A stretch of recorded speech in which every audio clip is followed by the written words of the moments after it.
Okay, so with all this, we have, I think we're good to start. Are we on time? Yeah. Yeah, perfect. Okay, so welcome everybody to our webinar. Thank you very much for your patience. My name is Anne Bocco-McLaughlin. I'm an associate professor here in the University of Limerick, and I worked on the BIO-UPTAKE project for the last 3 years and a half now. So the BIO-UPTAKE project is a consortium. So the BIO-UPTAKE project is a large consortium based on in Europe, and today we are going to talk about the different kind of technologies that we've been working with. So I will first introduce all this to you. Then we will invite Dr. Julio Vidal and Dr. Alejandro Marquez to talk to us about injection molding, especially for bio-based materials. Ruben Genrich and Hans Knudsen will take over then for thermoplastics thermoforming.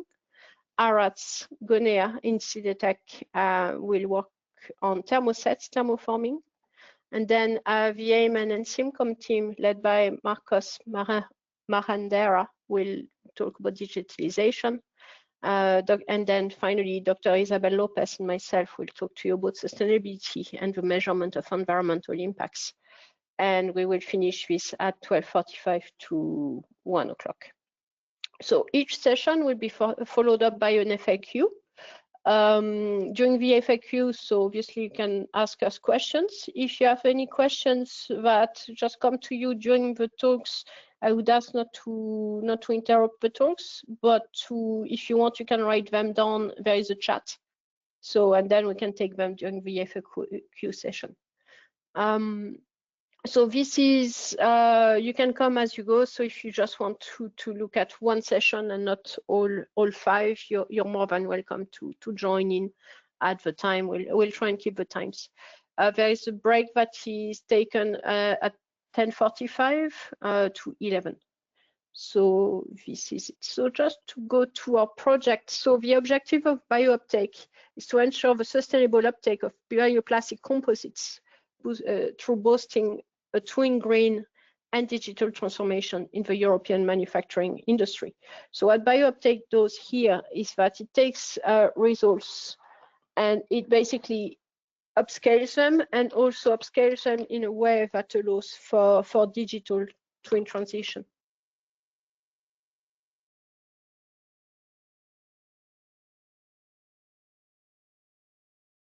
Project is that the processes that were developed for petroleum derivatives cannot be directly replaced with bio-based processes, as the bio-based material will behave completely differently through their physical and thermochemical properties. And we cannot adapt directly the processes that were made for petroleum-based, oil-based materials. So to do that, BIO-UPTAKE is to basically took back everything, looked at bio-based material, and starting new processes that are much more flexible, so that we can work with those. So BIO-UPTAKE is working with 3 different products: fit-in soles that were a specialty from Comfil, a lid for garbage container, which is a specialty of Moses, and ceilings for prefabricated bathroom pods, which is a specialty from Podcom. So all those are industries. Comfil is in the Netherlands, Moses in Spain, and Podcom in Sweden. So to get to those fit-in soles, we have, as you can see here, quite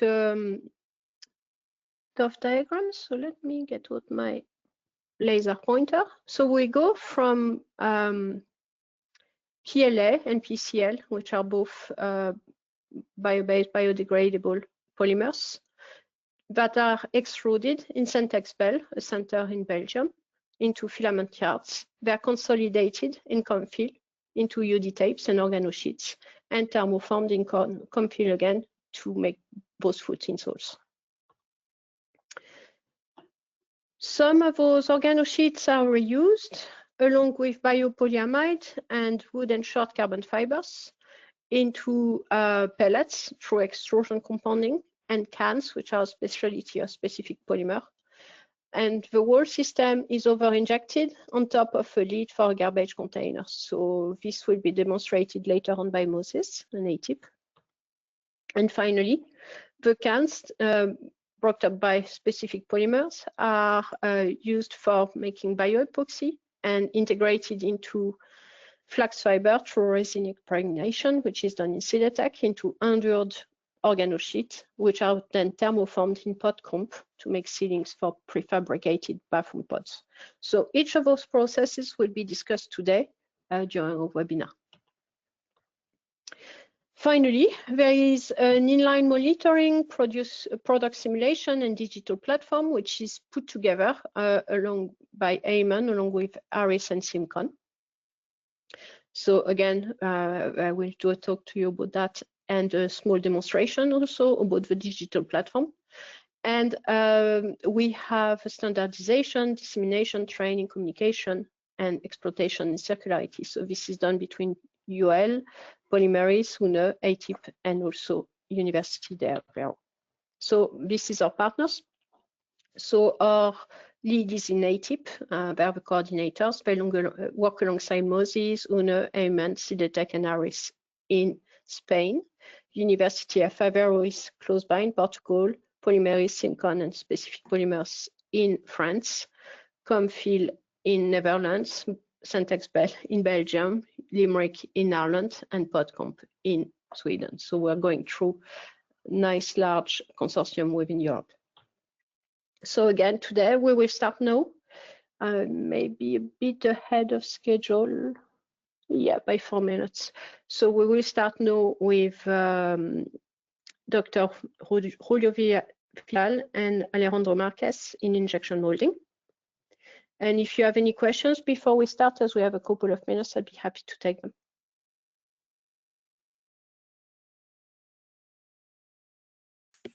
For the question, just please ask them on the chat because you will not be allowed to use your mic on this session. So thank you. Thanks, Nicolas. So Julio, are you on the call? Hello, yes, I'm here. Yeah, okay. Okay. So I'm gonna switch to view who's talking. If you're talking, do you have your camera on? Do you want to take it on, or do you want? Yeah, perfect. Yeah, it was switching on and off. Sorry for that. For the slides, how do you want to do it? I can move them along for you if you want. I think it will be easiest. Okay, yeah, perfect. You have a little mouse on the panel, and then you can click on it, and you can give you have like give access to Julio, and then Julio, you will be able just to see the screen, the one Anne is showing, and then you will be able to use your mouse and to switch the slides. Are you happy to do this like that, Julio? Yeah, perfect. Okay, no, I'll switch to you then. You're sharing, yeah. There you go. Okay. So I think you go. I mean, perfect. Yes. Okay, yeah, that's me. Perfect, really good. Well, first of all, thank you very much for attending the webinar. It's a pleasure for me to start with the first session speaking.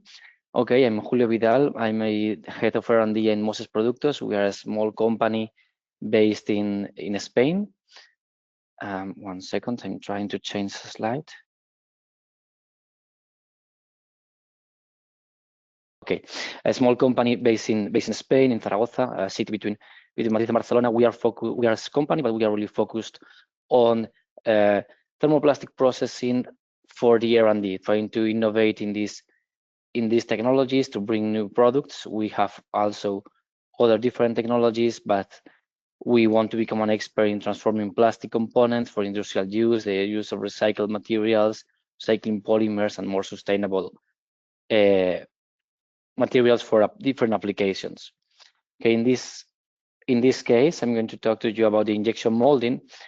First, I would like to start with the material itself. We are going to work with polymeric materials, but we can differentiate polymers in many different ways. Okay, one of the cases, or in here you can see different cases on how we can differentiate the different polymers based on their structures and molecular forces, or in this or in the source. As we are going to talk about injection molding, we are going to focus mainly in thermoplastic materials. Okay, and all the technology can be used either for natural or synthetic polymers, crystalline or amorphous, as you have on the other side. Of course, we will have some differences, and I will try to appreciate them during the talk. How or which points should we take care when we are using natural bio-based polymers? Because in those cases, maybe there is some points in which we have to have more care just to reach our final product and a good quality product. Okay.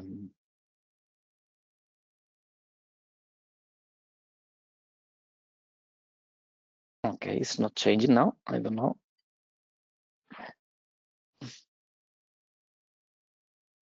I don't know why it's not changing the slide. I'll try on my side. Is that better? Yeah, perfect. Okay, when we are talking about the different polymers and how they behave during the injection molding, we need to have clear what are their physical structure and how do you change the mechanical properties through time and through temperature mainly. In this case, I have plotted, well, you have seen here a plot about how the amorphous and crystalline materials behave. You can see that in both cases we have a TG, but in the case of the amorphous material, TG and melting point are really closed. So it's really difficult to differentiate between one and the other. But in the crystalline case, we can see a TG, which means that the material is starting to, we can deform the material easily, and then we have the melting point. This is quite important to play with both temperatures. Melting point, we mainly need it in the injection phase, once we have the material melted and we need to deform it to get the shape that we want. And then the TG is really important for digitalisation. Okay, we need, or which properties do we want from our material. We need to know this TG in order to adapt the mold, or depending on the technology, other cooling processes, so that we will be sure that we have this phasing here. I have also give you a table of different materials, just for you to know something about the different TGs. You can see, for example, in polypropylene, -20 to -5 degrees, which means that if we froze this material, we will see this common material that we have in the house. If we put it in the fridge, we will see that the mechanical properties of this material will change. Okay, so this is really interesting, and it's really a visual thing that we can do all of us, we can do at home. If we take some of polypropylene, we put it in the freezer, and we will observe how these mechanical properties and how the material changes its properties visibly. In the next slide, what we will, sorry, and I think it, yeah, okay. Here again, I wanted to influence you and talk to you about the different properties that we need to take into account once we are processing the material, okay, which is the rheology. This is a key point for, I will say, all polymer processing technologies, but even more for injection molding, okay.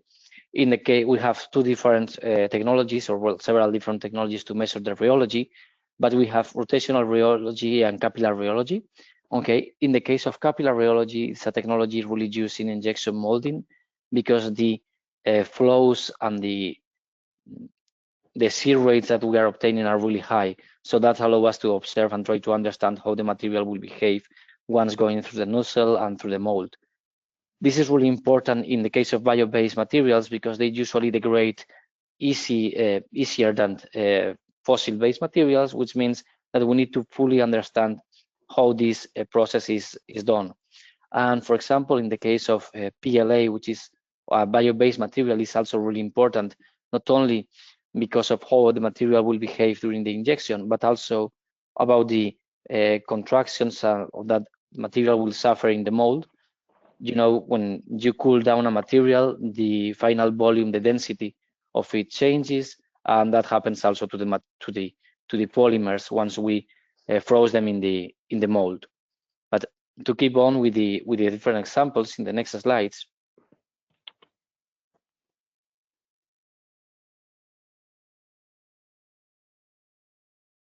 Okay, here you have some advantages and drawbacks of the plastics. Okay, why should we, or when can we use the plastic and other materials? What do a polymer will offer to us?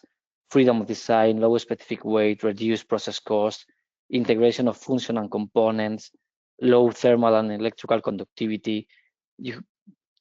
Problems, we have the tolerance, limit service time, structural responsibility depending on the polymer is not feasible.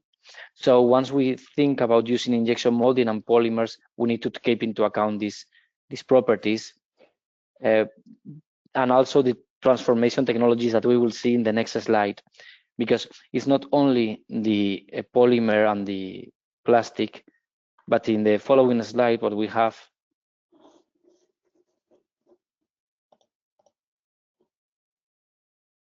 Yeah, that plastics have been growing and growing during time. During the last decades, they have grown. It seems the latest data is from the COVID pandemic, so has reduced. But in the following slide, you will see that only it's Europe, the area that has reduced the use of material during the last 5 years. Okay, you can see here how the overall growth of plastic in the whole world, but in Europe specifically, this has decreased slightly. Studies say that it has mainly been stabilized and a slow decrease. So we are focusing more on recycled material and bio-based materials, but also reducing the amount of plastic. In the next slide, you will see that what we have done in Europe is more than reducing, which has been reduced by 2 million tons per year, change the use from virgin raw material to recycled. And in here also, it's important in this virgin plastic use to introduce also the bio-based components, which in this case I have not been able to find official data, so I have not put it in here. But this will also be really interesting how Europe has not only go into recycling but also into bio-based, reducing in this way the environmental impact. In the next slide, I already start to focus on the different technologies that we have. I will go more in deeply to the injection molding, but for you to keep in mind that we have some other technologies, 3D printing, rotomolding, film blowing, thermoforming, and in most of them, the key parameters that I have mentioned in terms of temperature, TG, and melting point, and in terms of rheology, the viscosity of the material is key for the processing of these polymers and to obtain a good product. In the next slide, we already see some cases in which injection molding is competing with other production processes, such as extrusion blowing. Okay, in this case is injection and blowing to manufacture bottles. You can see in all the bottles that you will have in the house, if usually at the bottom, if you have a dot, it means that it's being manufactured by injection blowing, and if there is a full line, it will be through extrusion blowing. Okay, but for you to differentiate all the different technologies that we can have or use in polymers, and of course in bio-based polymers. In the next slide. Okay, we go already in depth in injection molding about the machine. We can work with many different brands. I have summarized in here some of them, and also in many different sizes of products. We can work with small products in which we will use a clamping force of 10 tons, or we can use to go to, let's say, a bumper from the car, or a container lid, which is parts with more than 1 meter or a 1 square meter area, in which we can use injection machines up to 5,000 tons of clamping force, which means that the amount of products that we can manufacture is huge, okay, through injection molding. Only thing is that injection molding limits the design, and we have to go through, let's say, simple designs. We cannot go to complex hollow structures in order to manufacture a part. In the next slide,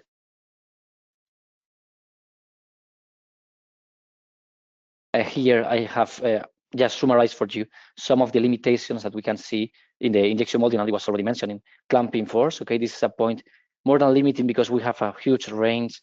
We need to define what is the clamping force of our machine in order to see if we will be able to produce a part or if we will be able to produce this part. Okay, the salt weight refers to the amount of molten plastic that we can fit also in our machine. Common range goes from 1 gram to 10 kilograms.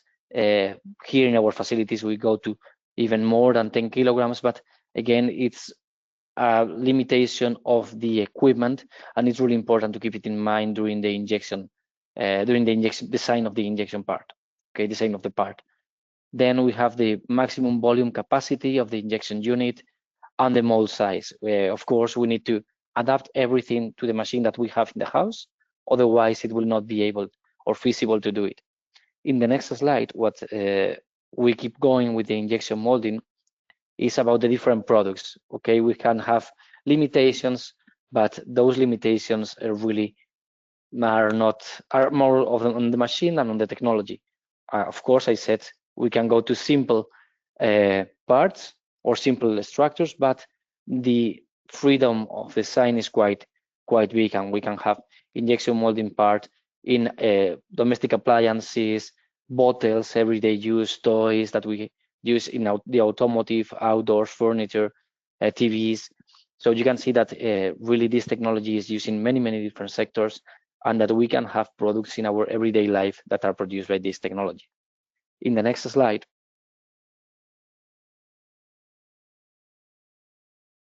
Okay, the process itself depends heavily on the mold and the manufacturing of the mold and the capacities that we can have, and these gadgets that we can industrialize on how we can manufacture this flexible mold. Okay, so this will be a limitation, as I have already mentioned, and I will keep mentioning in the next slide. If we can go on, because it's key to manufacture the part, but it's also key to extract the part. Okay, this extraction is done in 2 different steps. One is the mold, in which we push the part outside of it, and then we have to take it from the mold and move it into the next stage, either if it is just to assemble it or just to take it out for other movement. In this case, the automation of the process is being the key, and today's systems, robotic systems, are being the next step into the injection molding. Okay, next, this doesn't change between bio-based or bio-based or fossil-based, but there are some points in which it's necessary to adapt the materials, such as in the simulation. Okay, before we manufacture the mold and we work on the part itself, it's important to simulate and to study how the plastic and the polymer will behave during the overall process. This will give us an idea of those areas that are going to be critical, thickness, temperature flows, viscosity. We need to have some information before, but thanks to the simulation, we can avoid many different problems during the execution phase, and we can limit the amount of time that we spend in bad parts, let's say, or in optimization of the process, so that once we start the manufacturing process, we will go on directly into obtaining the desired quality. In the next slide, I also mentioned some alternatives that we have. We are working, or the general webinar is focused on bio-based materials, and this is something that injection molding is adapting to. okay, mainly for PLA, BioPET materials. The demand for sustainable materials is huge, and it's also been huge in the injection molding manufacturing technology. Main point for us in this case is that there is no need for huge adaptations in the injection molding. It's more a matter of small modifications in the mold to adapt for the material, in the temperature profile to adapt for the needs, and avoid degradation of the material in the screw, so that we will obtain a quality part in the end. And of course, also for the design, keeping in mind the final mechanical properties that our material will have. So mainly it's quite similar, but only these points about the behavior of the material are the ones that we have to keep in mind if we want to produce a good quality part. In the next slide, the other alternatives is lightweight materials. Okay, in this case, injection molding is trying to increase the efficiency of the process and the efficiency of the material, so that we can go to less weight, which in case of the transport sector, which is one sector that is really using injection molding, is a key factor in order to obtain a more efficient automotive place or a car transport in general. In the next slide, high performance materials is not only about weight, but also about the materials themselves. In the case of the bio-based material, this is also really interesting, how we can reinforce these different materials in order to obtain the mechanical properties that we want, and how this reinforcement will affect the injection molding process. We have to keep in mind that, for example, if we are going to use fibers to reinforce the material, these fibers will not be melted during the injection phase. So we need to fully understand what's the behavior of the fiber and the interface between fiber and plastic in order to predict these final properties. Also, this is why a key point is the simulation, trying to understand how the material will behave in the mold, how it will flow, and which is the direction that the fibers and material, the crystals also will obtain during the injection process. In the next slide,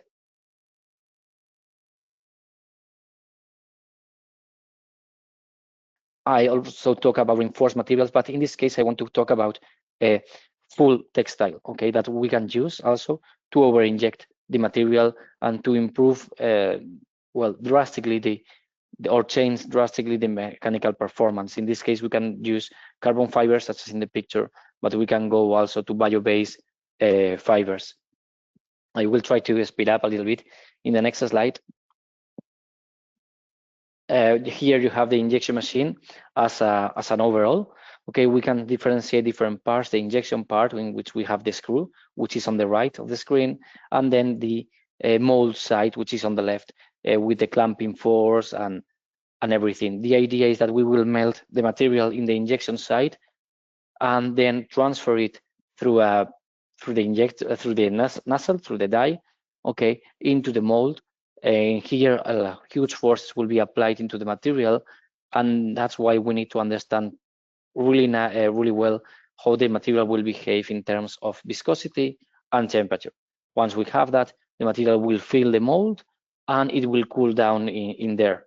In the next slide, I think I just summarize everything, but here you have the injection unit, okay, with a feeder in the middle. This injection unit allows the screw to go back and forth in order to push the material into the mold. In the next slide, we will see the other part of the injection mold, the injection machine, which is the clamping unit, in which we have on one side the mold, and on the other side we have this piston that will force the mold to be closed at all time. We need to understand that the material is going to be injected at high pressures, and we need some force on the opposite side, avoiding the mold to open and providing the nice form, that shape of the product that we want in our final product. In the next slide, here you have some the whole part. You can see the size of some of the injection machines that there are available by seeing what this person, just in comparison, we are talking about molds that can measure up to 2-3 meters. So really the clamping force, the clamping unit that we need to apply in order to obtain this is huge, and that's why we were talking about this 4,000 tons clamping force. Next slide. This is the cycle of the injection. This does not change if we go from a fossil-based material to a bio-based material, but what changes is the amount of time that the material should be retained into the screw during all this process. Fossil-based materials usually are more resilient than bio-based materials. This means that in order to properly inject a bio-based material, it's usually better to reduce the injection cycle and to adapt the dose that we charge into the screw as much as possible to the dose that will be used in the final part. In the case of the fossil-based materials, in some cases, you can feed more material into the screw and keep the material in the screw melting and molded and at those high temperatures. In the case of bio-based material, it's better to make the injection faster and try to avoid this degradation in this sense. Of course, it depends on the material. Okay, I'm talking generally. In each bio-based material, it will be important to understand how the polymeric structure will behave during time and how temperature affects it and its final mechanical properties. In the next slide, we have sometimes that I was mentioning how the different cycle of the injection is divided. Usually the process starts when the mold is closed, then we forward the injection and we go with the injection. And this, once the material is started to get into the mold, it starts to cool down, and we go with the dwelling injection backward, which means that we are feeding again the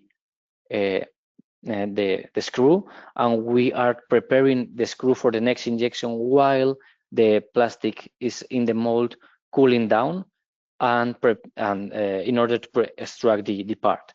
You can see that most of the time using the injection cycle is not for the material to be in the to be injected, but to cool down the material in order to extract it from the mold. And as we prepare the material as the first phase in this cooling phase, it's quite important that we reduce the cooling phase as much as possible so that we reduce the degradation of the material that is in the mold. Next slide. Here again about the injection, we put the material inside the mold and we extract it while we are charging. Again, we can go this through, as I think I have already passed my time. We can go to the next slide because we have already mentioned this point. I want to mention about the geometry because it's really important to understand the material flow in order to design a mold properly. We usually it's quite important in the case of injection molding to avoid edges, okay, and 90-degree angles. All angles usually are smooth in order to allow the better flow and avoid any problems or gases that are accumulated in these corners. You can see in here how the material flow changes with corner or without the corner, and it's really important to keep it in mind during the design of the product and the design of the experiments that we will obtain. In the next slide.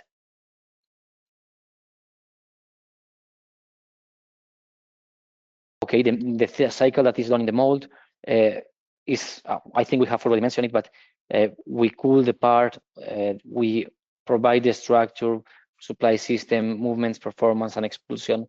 All of these should be kept into account as the cycle of the mold is going. Similarly, is equal in the case of bio-based materials as in the case of fossil-based materials. So in the next slide. I started to go into different technologies that we can use in both cases, fossil-based and bio-based. One of them is gas-assisted injection, in which we have physical and chemical gases that can be explored. Usually with bio-based materials, I have seen more the case of the chemical ones. That doesn't mean that we cannot go physical, but the entrance of this gas into the mold, it means high forces that can degrade the material. That's also maybe one of the points, as I have mentioned, the bio-based materials, they have a lower range of work and it's easier to degrade them than fossil-based. So usually the industry is moving into chemically formed materials in which we can obtain this product that you can see in the screen. In the next slide, you will see other potential things that we can do with injection molding, and of course also with bio-based materials or fossil-based materials, which is over injection. Okay, in this case we can over inject a metallic part.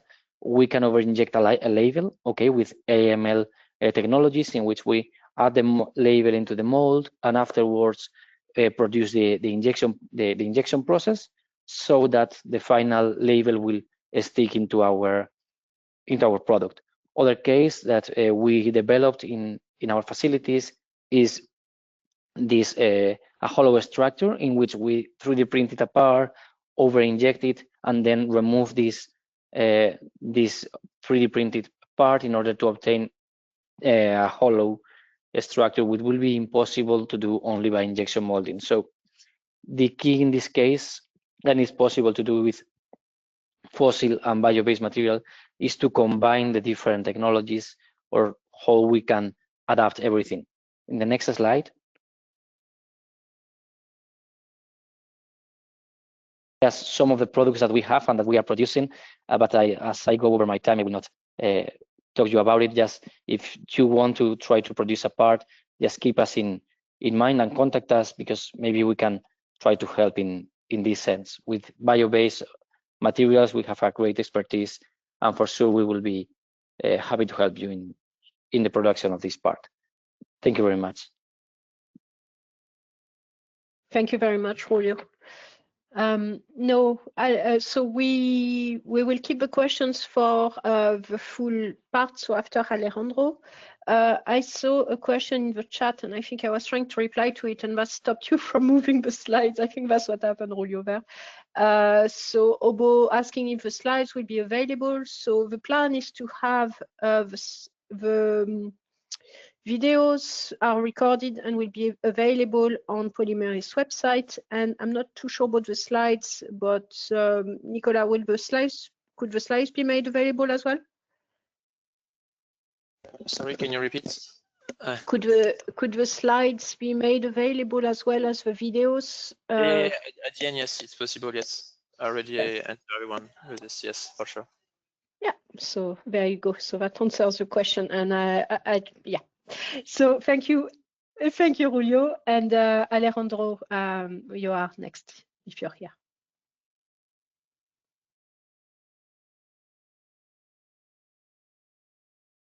So okay, thank you. So yeah. Can you hear me? Yeah, can everybody hear Alejandro? Yes, perfect. Yeah. Yes. Yeah, perfect. I'll continue moving the slides. I think it's easier, Alejandro, if that's okay. Okay, perfect. Yeah. So, yeah. Well, first of all, thank you for inviting me. My name is Alejandro Marquez. I work for IT Technological Center. It's a technological center place. Oops, sorry, the camera. Which is a technological center placed in Zaragoza, Spain.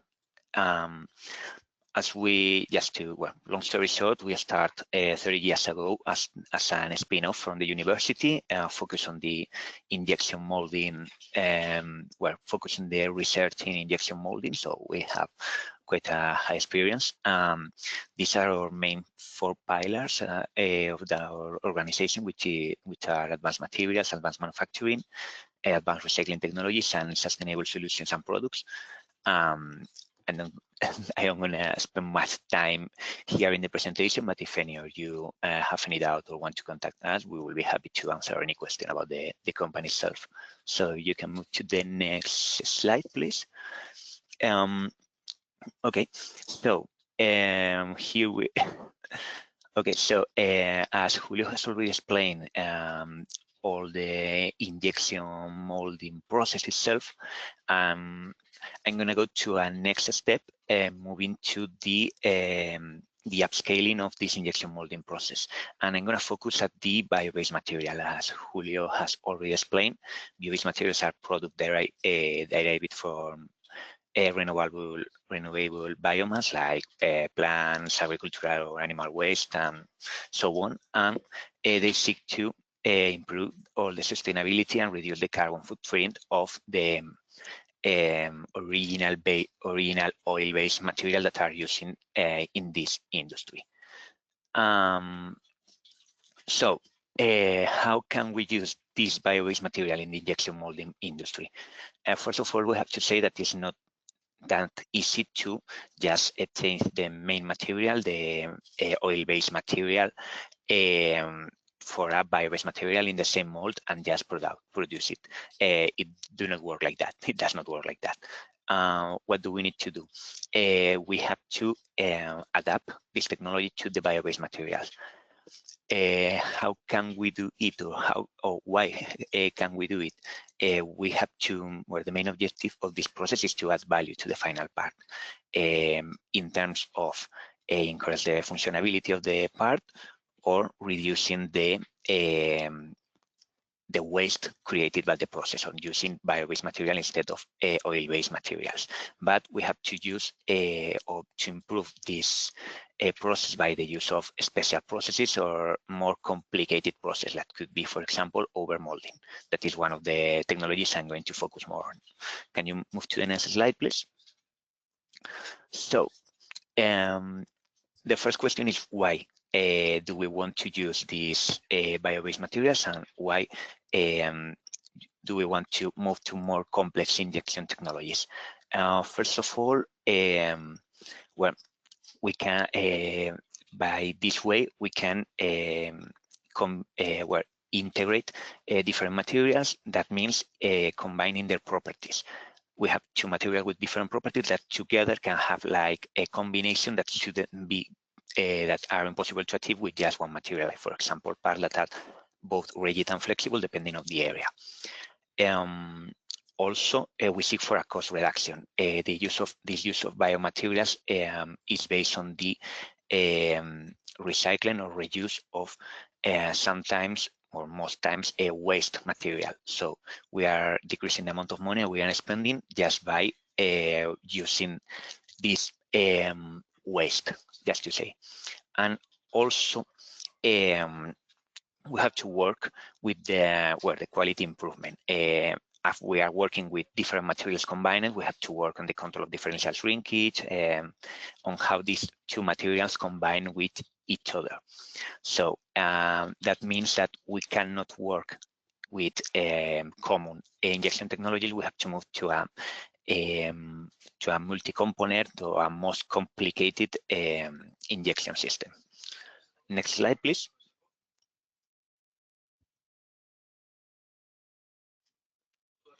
Okay, so how can we upscale this technology, or what can we use? Today, I'm going to focus in one of the main technologies, on one of the most used technologies, which is overmolding. That's the one we have developed ourselves. The point of overmolding is to combine two materials in the same manufacturing process. We can combine these materials by injecting both of them, or by combine different technologies at once. Like it could be conforming an injection. That is going to be in this specific case. How does this technology normally work? There is a transfer, or there is a there should be like a combination of technologies in which we can combine these two materials. Sometimes it's with a transfer, like like the first example is says here, that you move one product to another, from one cavity to another, and then you inject one material and then you over inject the second one. Sometimes it's with a rotation technology. You rotate the mold so you can work in with both approach. or core backlash, something with some more complex internal movements. You can combine the injection of these two materials. Next slide, please. Nevertheless, when you combine these two materials, you have a big problem, which is the bond between the materials. It's not as easy as inject one material over the other, because there should be an adhesion, there should be a combination of the materials in an internal way, in an internal stage. So you have to work with materials with the same chemical compatibility. We have to work with some in the main characteristics of each material, like it's the shrinkage of the different material, and you have to work on the interface of both materials. What is the main risk? The delamination. Maybe if you are not working in the right way, when you over-inject one material over the other, when they cool down, just to say, they can separate directly, or they can create a bond which is not permanent but really weak. So it makes the main part unusable. Next slide, please. So in our specific case, we work with inside this project, or through this project, BIO-UPTAKE, we create over-injection process, or we develop our over-injection process based on a bio-based material, which is polyamide 1010, over a PLA sheet. And the main points to take into account across this demo was we have to analyze the processing window, as I made, the temperature of the first conforming, and then the injection. I'm going to go through it a little bit deeper in the next slides. We have to evaluate or create we have to evaluate the bonding strength and work on it. We have to make a really good simulation of the thermal behavior of the over-injection in order to be able to inject this material. So next slide, please. So the case study in this case, our main objective in this project was to substitute a container lid, a plastic container lid made of a high-density polyethylene for a bio-based solution. For this bio-based, for this solution, we take the container lid that you can see at the screen. First of all, we have four main objectives. Okay, the material substitution. So we have to work on the design of the part. We want to improve the end of life of the part. So we have to work on regarding the over-injection of the separation of both materials that are going to be used. Circular economy integration, that means that we want to use not only bio-based materials as a matrix, but also materials which were recycled materials, or also bio-based materials in the main reinforce of the final part. And valorization of industrial side streams, that mean that we want to make this part not only bio-based but also usable. I mean, we want to make a part that can replace the original container lid. So we look also for the properties, to have enough properties to use this part as a final part. So next slide. Oh, sorry. Regarding the circular economy integration, we use two main material as reinforce. First of all, we use wood fiber, which is sand dust collected from a furniture company that creates furniture from recycled wood. So we are, at this point, we were recycling wood fiber that was the waste from a from a company that focused on the recyclers.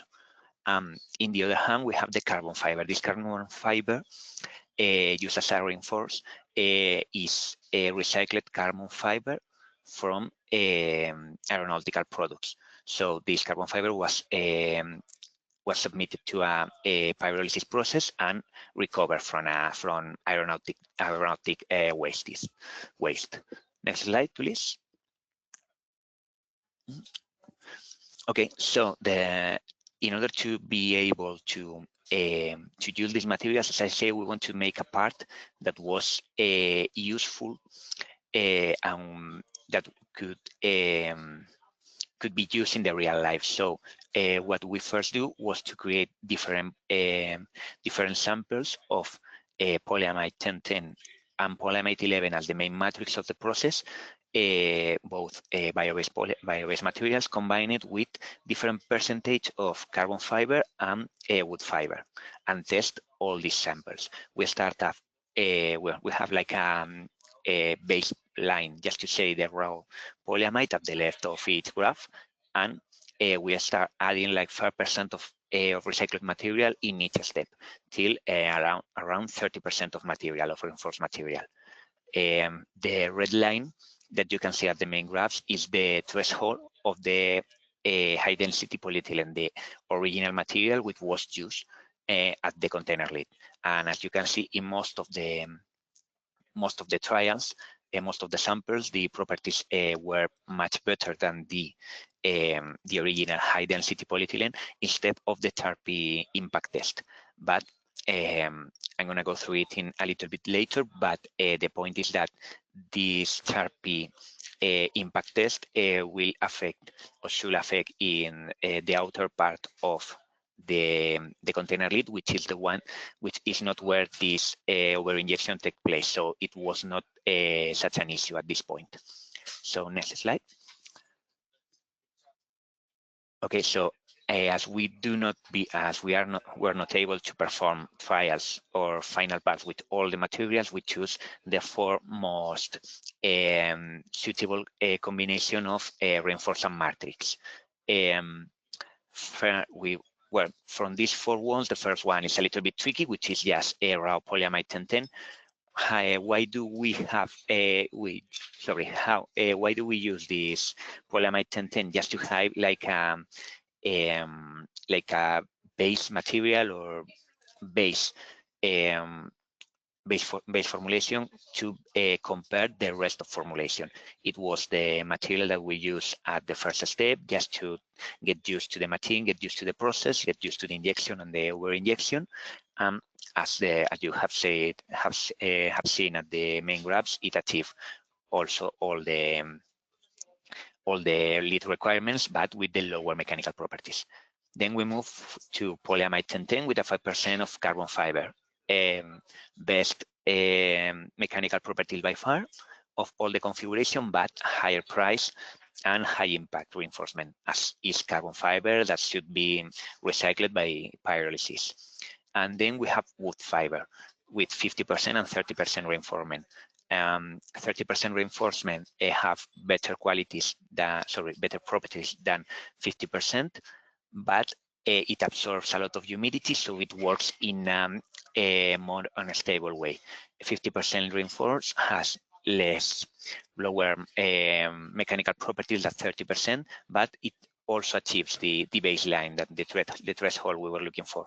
So in general, so it was one of the most suitable configurations to be used. And also using a 15 and 30% of wood reinforcement make the affects in a direct way to the price of the final part, as this wood reinforcement is just wood waste. Next step. Next slide. Okay, here you can see a small graph with some specific graphs, just without the other sample test, just to show you that all these materials achieve the minimal threshold we were looking for. Next slide. Okay, so in order to perform the over injection, to perform this over injection, we want to start with a PLA organoseed in which we over inject the main reinforce of the container lid. How can we do this? Not with the original design. You can see this original design is prepared of the container lid. The commercial container lid is prepared for being injected from the center of the center part of the lid, but this way was not possible to perform the over injection. So what we do, we start with the original container lid. Next slide. Okay, from this container lid, we obtain the CAD file. Next slide.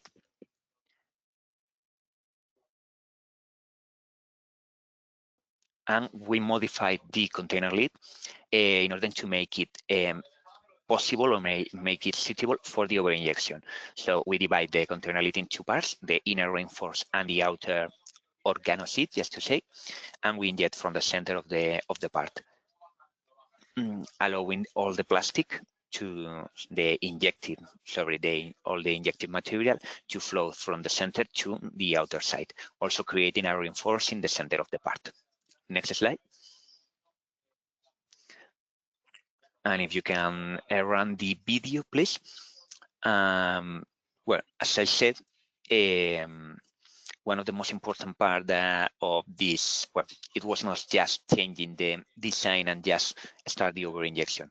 We have to simulate the whole cycle. Why? Because we have to verify that we can fulfill the whole mold with the plastic being taken into account that we have 4 different channels. This way, from this way, and also by implementing some trials, we optimize the cycle that include where the whole over molding cycle that include 30 seconds of forming time to conform the organoseed and 30 seconds of over injection. Next slide. And if you can run the video, please. But also we have another quite important issue, which was the adhesion between the original organoseed that you can see at this video with the over injecting material. How we manage this problem. We were, thanks to our partners of specific polymers, a solution called CANS was developed. With this material, this CANS is an adhesive that we apply to the organoseed. Here you can see how we are applying this adhesive with a 3D printer in order to control the amount of material we are applying and also the geometry. Okay, these materials, this adhesive, help to bond both the over-injected material and this organoseed. Next slide, please. Okay, so step by step, what we do at these processes, we have just to say modify a little bit an injection process to perform in just one step, in one shot, all the over injection process at the same machine. So first of all, we allocate the organoseed, the original organoseed, in the injection machine. Next slide.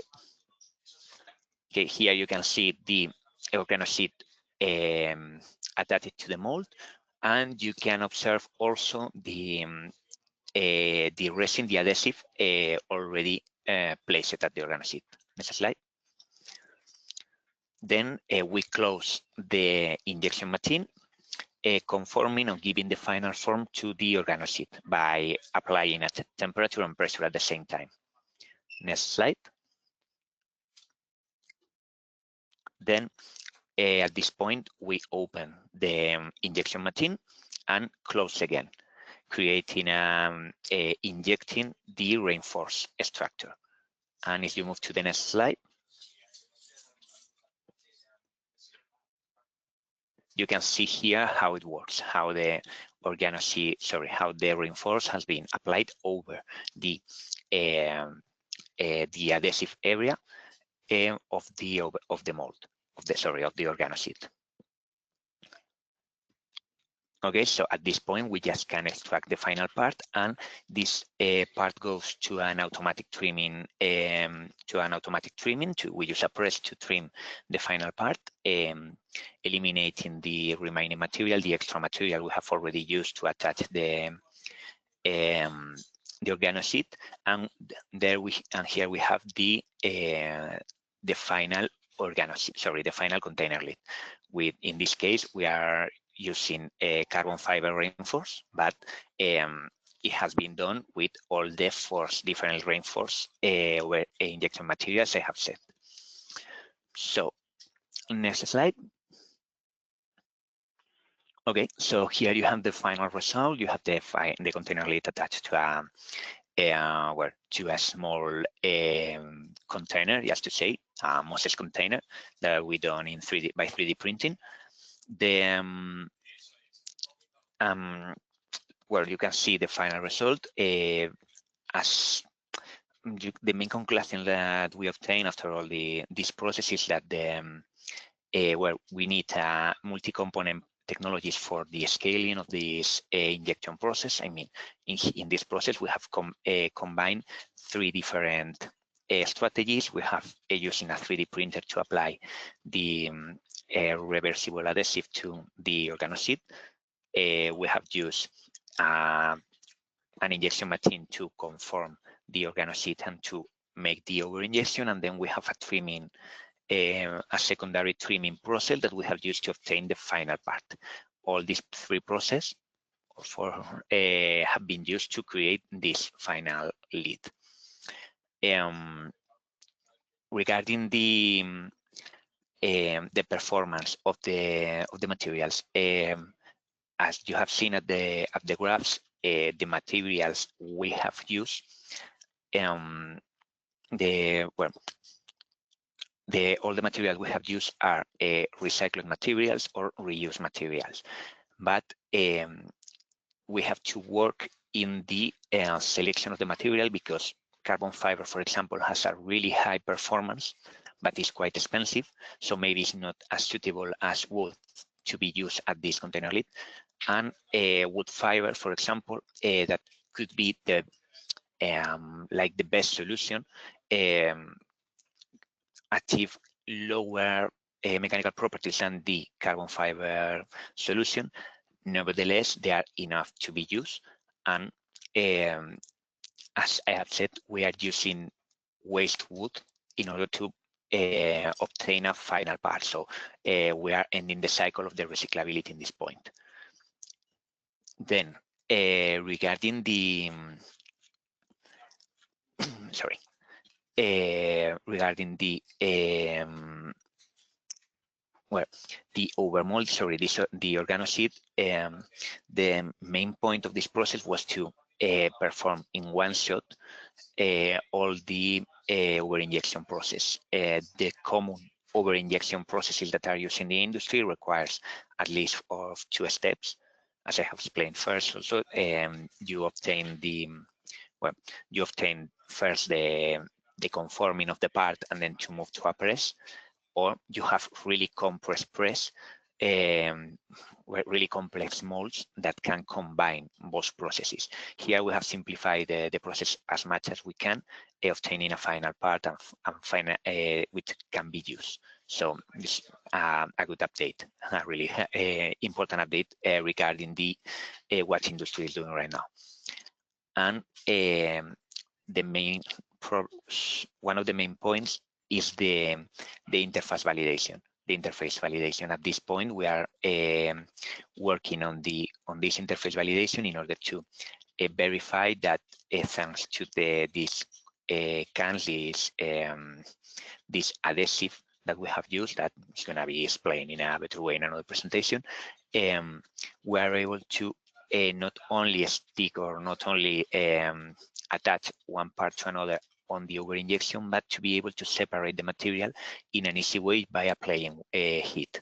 So both the organoseed from one side and the reinforced material for the other side could be used, and again, it could be recycled without will be separated, and you don't have to process the whole material together, but you have two different materials that can be recycled or reused in each one in the proper way, just to say. And that's all from my side. Thank you for your time.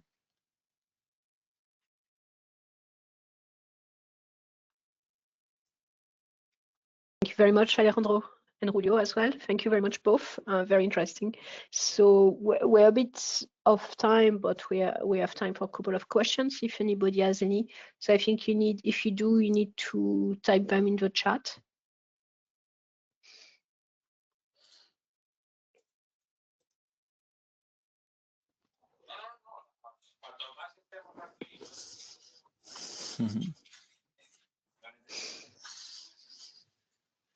Okay, I think we're good. I think we're good. I just have one question myself actually about the adhesion. So how is the adhesion of the over-injected part on the organo sheet? Is it? Sorry.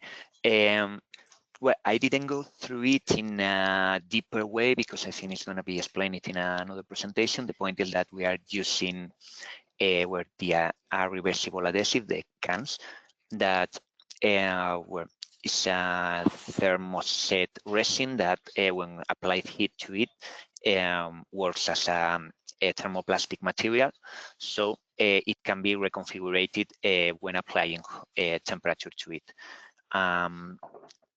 At this point, we are testing. We will test the separation of the materials. This week, being honest, we have prepared some trials, and the point is to that we want to verify both the adhesion after the main over injection process, that the resin enhance the adhesion of both the over injected reinforced and the organo sheet, but also apart from improving the adhesion, that can also be easily separated thanks to these bonds that are created. Okay, thank you. I see there is a question on the chat. So from 11 Chen in Athlone. So for ATIP, usually the lead is injection molded in one shot, including the sheet and the frame. What is the reason for the overmold separate sheet plus can plus injection molding?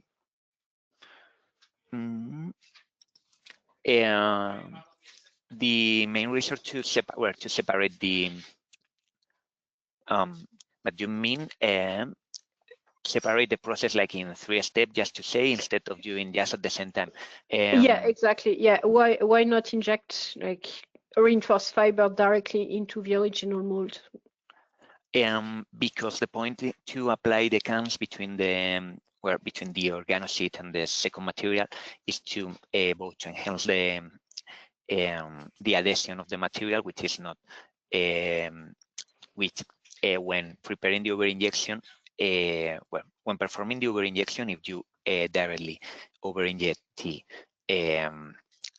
bio-based material over the PLA, you are able to perform a final part with some adhesion, but the adhesion is not the best one. One part with another, because of the temperature of the injection and so on, is stick one with the other, but the adhesion is not quite good. It's quite easy to separate them by hand.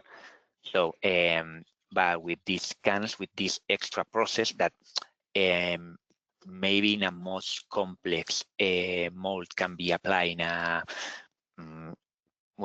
in some way between the first and the second stage, but this 3D printed adhesive can increase the the cohesion of the materials, one for each other, one part for each other.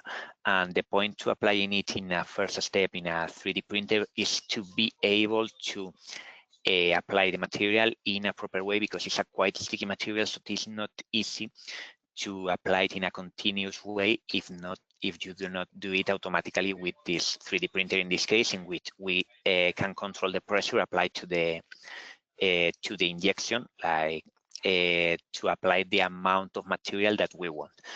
We want to apply just a little amount of material of adhesive, which is enough to increase the cohesion of the materials, but doesn't create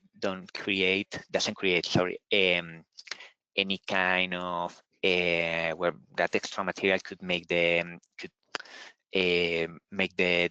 final part like dirty, like I don't know. Also, it do not let the material to flow through the mold in the better way. So if we put too much material, so it's not easy to find this perfect point in which we have the adhesion, in which we get a good adhesion, but don't use the but use it in the same process. Okay. Yeah. Thanks very much. I think if you can, I think you can access the questions as well, Alejandro, so you can Yes, type an answer. Yeah, you can type an answer for one, sure. And we'll move on to the next speaker, if that's okay. If Ruben, you're here. So let me just. Perfect. Yeah.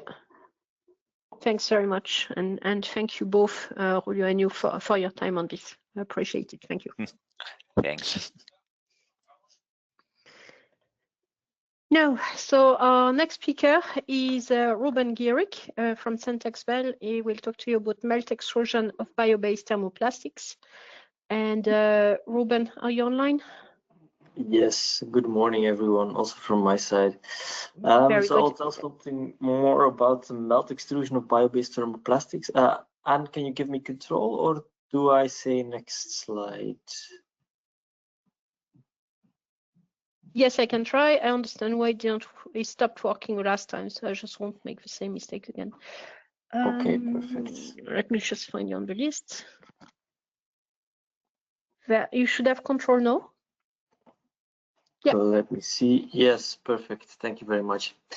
Okay, so melt extrusion of bio-based thermoplastic materials. It's reacting a little bit slow, but it's okay. So first, 1 minute about CompositesAdvances itself. It's a collective research center, and we focus on textiles and plastics. We are a non-profit membership organization with around 180 employees divided over 3 sites in Belgium. We have well-equipped testing laboratories, and we also have some pilot platforms. And we cover the whole value chain for textiles and plastics, let's say. So we can first start from granules to do melt extrusion to produce different fibers. From those fibers, we can make textile intermediates like woven fabrics or braidings, knittings, and so on. And then on those fabrics, again, we can apply some coating and finishing.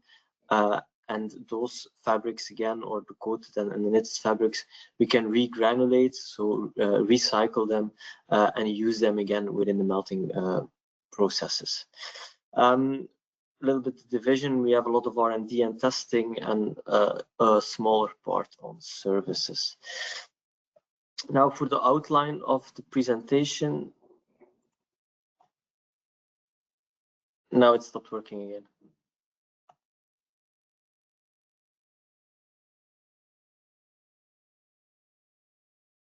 Okay, it's back. So for the outline, the intro from the demonstrators we already got, so I will be quick about that. Then the objective, the composite formation in theory, both extrusions that we did, commingling, weaving, and then something about standardization actions. So first of all, the feet insoles we already saw. Here we will work with PLA and PCL as starting materials for the filament extrusion. We did, or CompositesAdvances produced the yarns, and then they went over to Comfill, to Hans, who will be talking right after me, and will give you something more, or some more information on the composite formation, so UD tapes and organo sheets for the thermoforming of the feet insoles. The second demonstrator is then the garbage container lid, where we will use only PLA as both reinforcement and matrix material, but also making composite materials out of those by Comfill. Now the objective here for CompositesAdvances was to produce high and low melting yarns to be used in fiber reinforced composite materials. Of course, the high melting yarns will be the reinforcement yarn in the composite because we will not melt them. We have some specifications for that: tensile strength of 4 Newton per tex and a Young's modulus over 8 gigapascal. For the matrix yarns, it's either PCL, which has a very low melting point of around 60 degrees, a little bit lower, and then some low melting PLA grades where we have some more flexibility towards the melting points. No mechanical properties here that are necessary to achieve, only that the materials or the yarns are processable within the next production steps. So the filament winding, the commingling, the weaving, etc. Now, first of all, how is a composite made, or fiber reinforced composite made within the project? We have two different routes. Either we go for commingling or we go for bicomponent melt extrusion. The first one is we produce separately the high and low melting yarns. In a process, we combine them so that in one yarn we both have yarns from low melting material and from high melting materials. Then we melt those low melting ones, so the yellow ones in the graph are the low melting ones. We have a processing temperature in between both melting temperatures, so that we don't melt the reinforcement yarn, of course. And then with, again, some pressure and temperature, we form the self-reinforced composite material. For the bicomponent route, it's a little bit different because in this case, each reinforcement yarn is already has a core sheet structure, so in the core the reinforcement and in the sheet the matrix yarn. So each reinforcement yarn is already containing also the matrix, and then again the same process is being used with pressure and temperature in between both melting temperatures. First, telling you some more details on the production of the bicomponent yarns, in this case a monofilament extrusion line, because our multifilament extrusion line cannot handle bicomponent yarns. We focused on the core sheet structure. In the core, of course, the high melting, in the sheet, the low melting material. We have 4 different winding positions, so we produce 4 filaments at the same time of around 20 tex. And we tested 2 types. So as said in the beginning, we have 2 different demonstrators, PLA and PLA PCL. Are required for those. 4 different combinations have been tested for the PLA, so 2 high melting and 2 low melting grades. And here we can achieve a strength of 3.4 Newton per tex, which is a little bit lower than the 4 Newton per tex that was required. On the right hand side, you can see a picture of the cross section under the microscope of that fiber, so with a nice core sheet structure. For the PLA PCL, you can also see a picture, but here we had some problems with the adhesion, as Alejandra also already mentioned. The adhesion is very important between the different materials. And we did some optimization on that to exclude the voids that we get here, and we succeeded in producing a nice round and core sheet structure like filament. So that is okay now, with a strength of 2.5 Newton per tex. Now there are some benefits, but also some attention points here. The benefits is that each reinforcement yarn is already fully covered with matrix, so you don't have any dry spots. You limit the amount of voids possible within the composite material, and no other processes are needed. So you don't need any commingling, etc. to produce the yarn. You produce the yarn and you have it readily for using in, for example, weaving to make fabrics or to produce UT tapes. Some attention points, of course, you're working with materials with different melting points.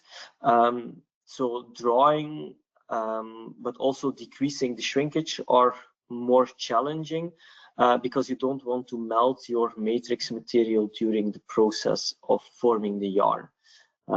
So there it's more challenging to decrease the shrinkage because you cannot do a relaxation at a very high temperature, or that is needed for the reinforcement yarn. Especially with the PCL, which has a very low melting point, it's even more challenging than with some types of PLA, where you are already a little bit closer to the melting point of also the reinforcement yarn. And then I mentioned some mechanical properties, but these are the mechanical properties of the entire bicomponent filament. So it's difficult to assess what the real mechanical properties of only the reinforcement part within the yarn are. So that is something that we will have to see within the composite. How do these fibers react, and what strength and modulus the composites, the resulting composite of these fibers results to. If you go back to the composite formation, so I will now focus a little bit more on the multifilament approach, where we produce both reinforcement and matrix yarn separately, and then we have the commingling step. Here we differentiate between two different processes. On the one hand, we have a one-step drawing process, so to produce fully drawn yarn in one step, and then we have the two-step drawing process, whereas it already mentions, we have two different drawing processes in which we can better control the shrinkage and the mechanical properties that we achieve. So first of all, the one-step drawing. On the right-hand side, you can see a schematic here where you have the spinnerets, the yarns, so the molten material comes out of the holes and is being stretched first time in the melt, so melt draw ratio we call this, to the take-up roll. In this case, in the one-step drawing process, the speed is not that high at our pilot scale equipment, I must say. We're at 300 to 500 meters a minute. And then in the second phase of the process, you have different heated rolls in which in between you can also again stretch the filament, and this is then what we call the cold draw ratio. And in this case, the temperature of the material is somewhere between the melting point and the glass transition temperature.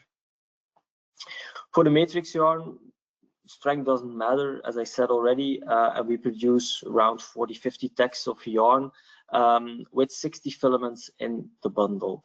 For the reinforcement yarn, the same. We work with those same 60 filaments in one yarn bundle. Here a little bit finer yarns because this improves the strength and also the distribution within the composite formation. So 20 to 30 tacks of one is the thickness or the thickness of one bundle, and the strengths we can achieve are 3.5 Newton per tack, so quite similar to the bicomponent yarn, but we have a shrinkage of 15 to 22% at 150 degrees, which is very high. It's very high because this is also quite close to the melting temperature of the reinforcement yarn. So the grades that we've been using melt around 175 degrees Celsius. So that's only 25 degrees lower, or the melting point is 25 degrees higher than the processing temperature at around that 150 degrees. Within this one-step process, we are a little bit limited in controlling the shrinkage, and on the right hand side you can see a first glance of why shrinkage is important. Is because we do a filament winding step, we heat the yarns, but then they shrink and they just in this case bend the tooling for the composite formation. Hans will tell more about that, but this is already why shrinkage is very important. As mentioned, we have limited control in this one-step drawing process over the shrinkage. We can decrease the shrinkage a little bit with the relaxation at the last roll, but we also see that we decrease the strength by that. So going from 3.5 Newton per tack to only 2.5, which is a large decrease, but we can achieve also a decrease in shrinkage just below 10%, of around 10%. So also quite large decrease in shrinkage, but also the mechanical properties are suffering, which is not ideal for the resulting properties of the composite materials. In the two-step drawing process, we first produce a POI yarn where we only have melt draw ratio. And in this case, the take-up roll is much higher in speed. For the one-step drawing process, that was between 300 and 500 meters a minute. In this case, it's around 3,000 meters a minute. So almost tenfold of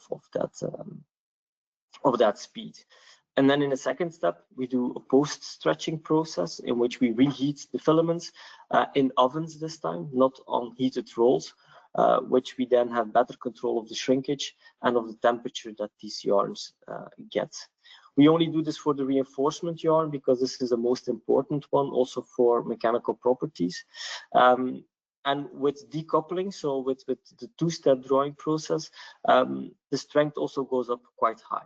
Up to 5 Newton per tex we can achieve, while it was only 3.5 for the one-step drawing process. So here we far exceed what we need or what the requirements were. And also the shrinkage is heavily decreased to 7% at 150 degrees. An overview of the properties. First, the shrinkage, and later in the next slide we see the mechanical properties. So the shrinkage here divided over 100 and 150 degrees, and we have done this for 2 reinforcement grades, so 2 high melting grades, each in a one-step and a two-step drawing process. You can see that there is a huge difference between that 1- and 2-step drawing process for each of the grades. We can see that at 150 degrees, the shrinkage really lowers drastically from, for the first grade, around 18% to 7%.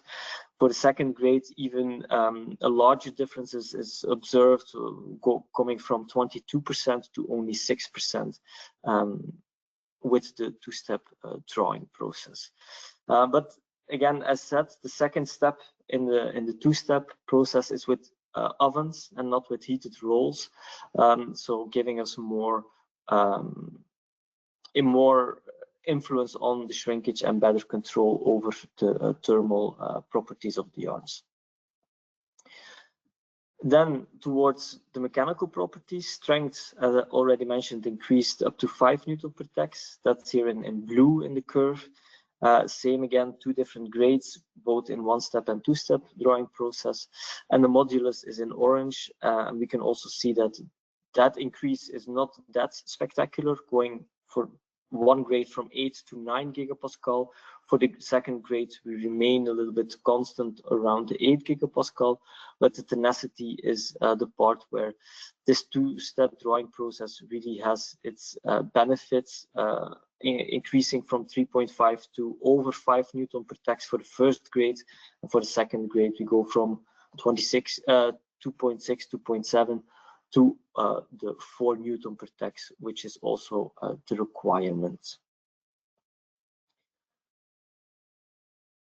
So once we have those 2 filaments separately, then the commingling starts. So we add both materials together in a commingling nozzle to form one thick multi-filament yarn. At the bottom here, you can see then a cross section where it's just an intermingling of both reinforcement and matrix yarns. With that yarn, we also went to the weaving machine, a Dobby weaving machine with a width of 50 centimeters.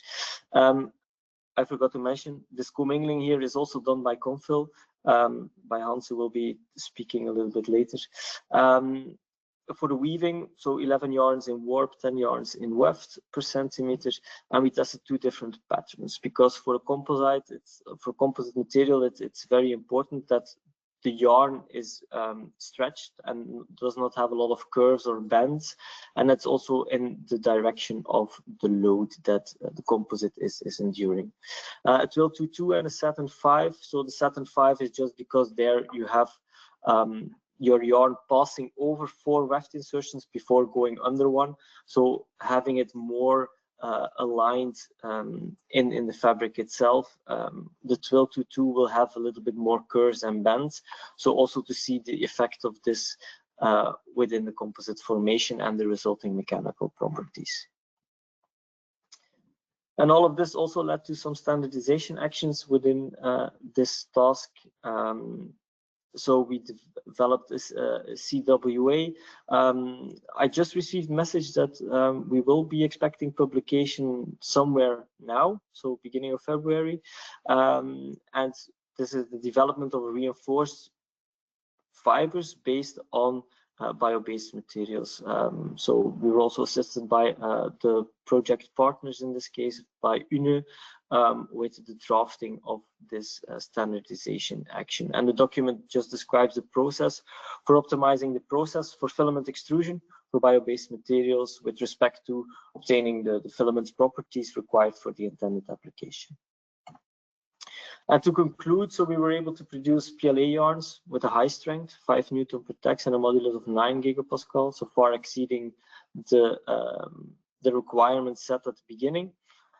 We could decrease the shrinkage of the PLA yarns with the two-step drawing process, and we can successfully commingle and weave all those yarns. We did some standardization also, and one note I want to end with is that the project is still running, and for now we are investigating the recycling of these composites and yarns. So regrinding, grinding, regranulating, to be able to use all those materials again within the same application. So within either the bicomponent filament extrusion or the node filament extrusion, to also have the end of life together here. And that's it from my side. Then I think I give the word to Hans for the composite formation. Thank you very much, Ruben. Yeah, so Hans, I just introduced you. Your webcam looks black. I don't know if you're... Oh, I don't understand why. Okay, then I have to do without. That's okay, no worries. So our next speaker is Hans Knudsen from Compil, and he will talk about the thermoforming of bio-based thermoplastics that were just introduced by Ruben just now. Just for any questions for Ruben will be asked at the end of Hans' talk, and we will do a dual combined FAQ, if that's okay. Thanks. I give you the lead, Hans, and I just give you control as well. Yeah. Thank you. I just have to correct you a little bit, and you have to have your money back on your geographical skills. We are in Scandinavia. We are actually in Denmark and not in the Netherlands. So. My deepest apologies. I'm terrible at geography, and thanks for illustrating this. And my apologies. Yeah. Okay. I'm going to talk about the thermoforming of the bio-based thermoplastics that we get from Centric Bell. And okay, oh sorry, it's a bit quick. Can I go back? Okay, okay, doesn't matter.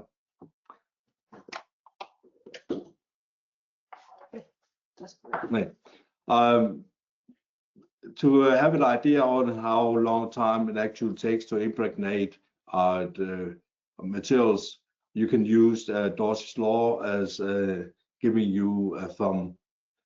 Dawes' law, I don't know what that was. Yeah. Okay, gives a bit fast. Gives you a time depending on that, and you can see in the actual Dawes' law that was before. There should be a way to get back. Ah, okay, won't help me. Sorry, Hans, if you want, I can move the slides for you if you're struggling. Yeah, because here it goes a bit too fast. So could you go back a bit? Yeah, no problem. Just give me a sec. Yeah. This one? Okay, this one, yeah. The time depends on the system you're actually working on, but it's mainly the permeability of the system at the temperature you're working at, the polymers and so on. But actually what's important is to know that the distance the polymer has to flow squared is actually a very important thing, and that's why we are using combing yarns here, because then you are getting a very low distance that you have to move the polymers. And then you see the higher pressure you put on, the faster it will go as well, but that's only linear to the pressure. So those two are the most important things when you have chosen your system. Next one, please. There's two ways we are going to work with this one. One is vacuum consolidation, also called vacuum back consolidation. It's vacuum back consolidation is a very simple, flexible, and easy process to consolidate your parts in. it works here with a low pressure, and it takes a long time, as you saw from the equation you just saw before. But it's very easy. You have your tool, you have some release on your tooling, and you put some material in it, and you put a release or just a vacuum bag on it and drag vacuum on it, and then that's more or less it. You heat it up, and afterwards you can take it out again. So next one, please. So you more or less say it's baking a cake at home. You have a recipe where you put your layup of materials, then you bake it at the time you have in the recipe, and then the most important thing here is that you actually make the measurement on the materials in your tooling, not of the oven temperature or anything else, but is on the materials. And one important thing is that you can actually incorporate drying in this process, so you don't have to pre-dry materials if that's necessary, which is often is when you are talking about biomaterials. Next one.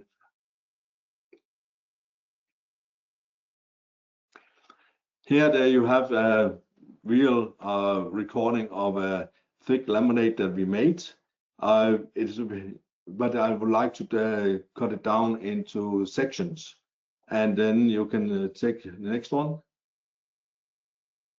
Because the first one, as I said, you can incorporate is drying. And here you see we put it on a temperature of 160 degrees for this system here. And that's the first red curve you see. And as this one is a very thick laminate, you could see that the other lower red curve, how long time it actually takes to gain the same temperature of the materials as you are put on the outside. But the very important thing here is actually the black one. The black is the vacuum level, and you see the vacuum level goes up and actually down here very much, because here you are cooking off boiling off the water. So you see how long time it actually takes for the water to boil off, even that, and it's like 2 hours on this one. This laminate was 32 millimeters thick, so it really was taking a lot up. But you see how much the vacuum curve actually changes. So it is very important on this material to keep do the drying up front. Next one, please. Here you actually have the wetting out of the fibers. The fiber you can see need to be wetted out, so you have to go above the melting point of the polymer because you have to move it.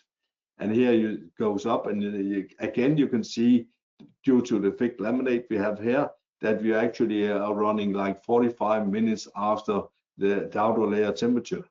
So, and you have to take a time, as according to the equation as shown in the beginning, that will take some time before you have moved your polymer throughout all the filaments. And the vacuum level, you have to make sure that you are keeping nice in the same flat at the bottom here. Next one, please. And then the cooling down. This is many cases the overlooked part of the process, because here's actually where you determine the properties of your laminate afterwards.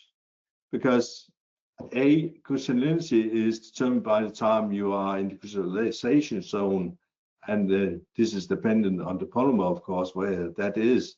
But you have to take time enough, or not take time enough if you want to have crystallized or not so crystallized materials when you are finished. But when you are having a thick laminate like this one, then it's also good to run over the melting point very slow, so that you are actually getting a very uniform material throughout the solidifying process. So that's why you also see a knick like a chair in this one, where the melting point is, and before we go down to those temperatures. And again, the vacuum level is constant at the bottom. That's very important. So thank you. Next one.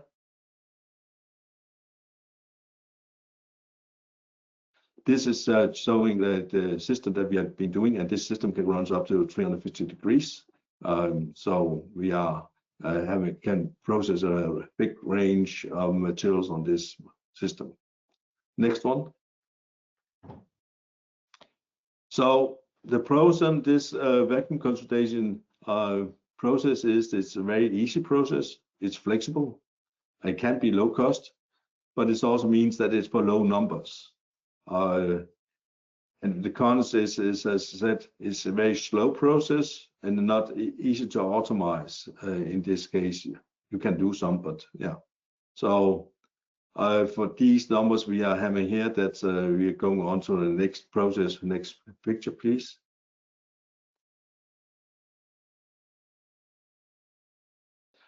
The press consolidation. Oh, no. The purpose is like here we are melting the matrix and force it to embed out the filaments, like in the vacuum consolidation. But there's many ways we can do this. Next one. But we have chosen here a 4-step system where you have in all the steps here you can have decide on the time you are in each of them freely. Next one. The system is first one is that you lay up on a transport unit the layup that you have designed. Next one. The second one, you actually go into the heating. We have a separate heating system here because we have the temperatures that you can control at a steady state. The pressure you can put on the laminate for the impregnation, and also you can have vacuum put on if you have a very sensitive system here. So you can also decide which percent of vacuum you will going to do. And the reason for having this steady temperature here is that you are only heating the laminate and not heating the mold, or have to cool it down afterwards. Next one, please. As you see here, we have a very fast heating of the laminates because it comes in like room temperature, and after like 40 seconds it's on high the temperature you have put on. So that is going fast, not like minutes or hours like in the vacuum concentration process, but here you are on a very fast process. Next one, please.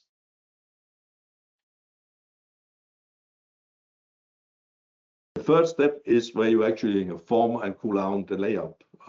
So here that you are having your tooling, and you're coming with your melted material for consolidation, so you can form it and you can actually press it and cool it down at the same time.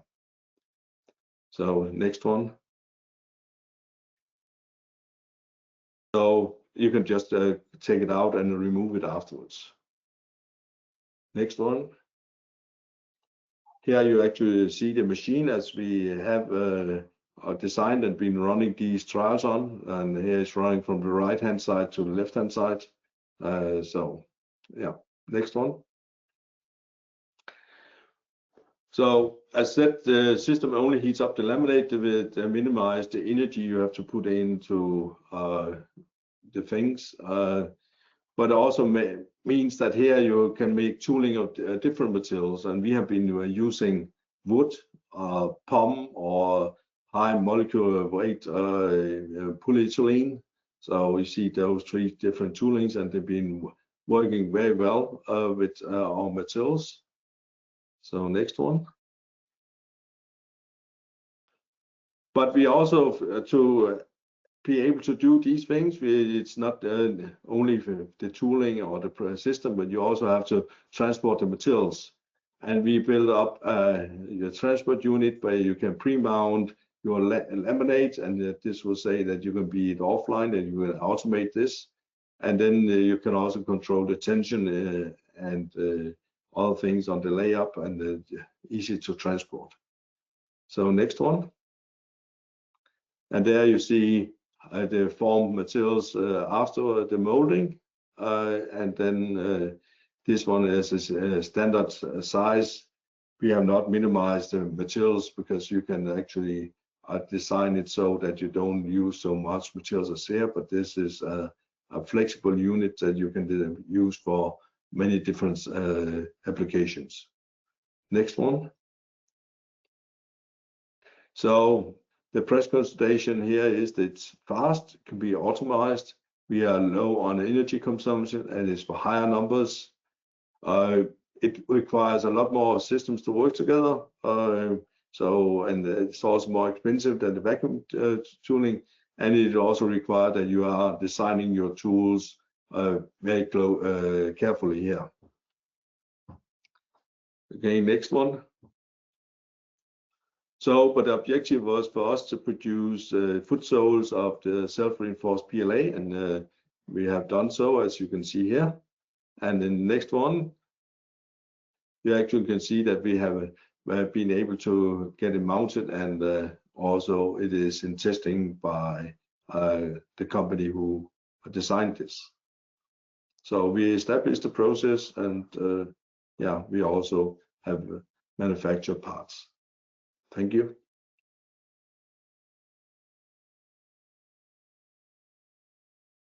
Thanks, Hans. So now we're coming to our FAQ. So thank you for Ruben and for Hans for the great presentation. Oops, sorry, apologies. A lot of work here. So is there any questions? Like before, if you have one, you can type it in the chat, in the question chat, and we will just read it out.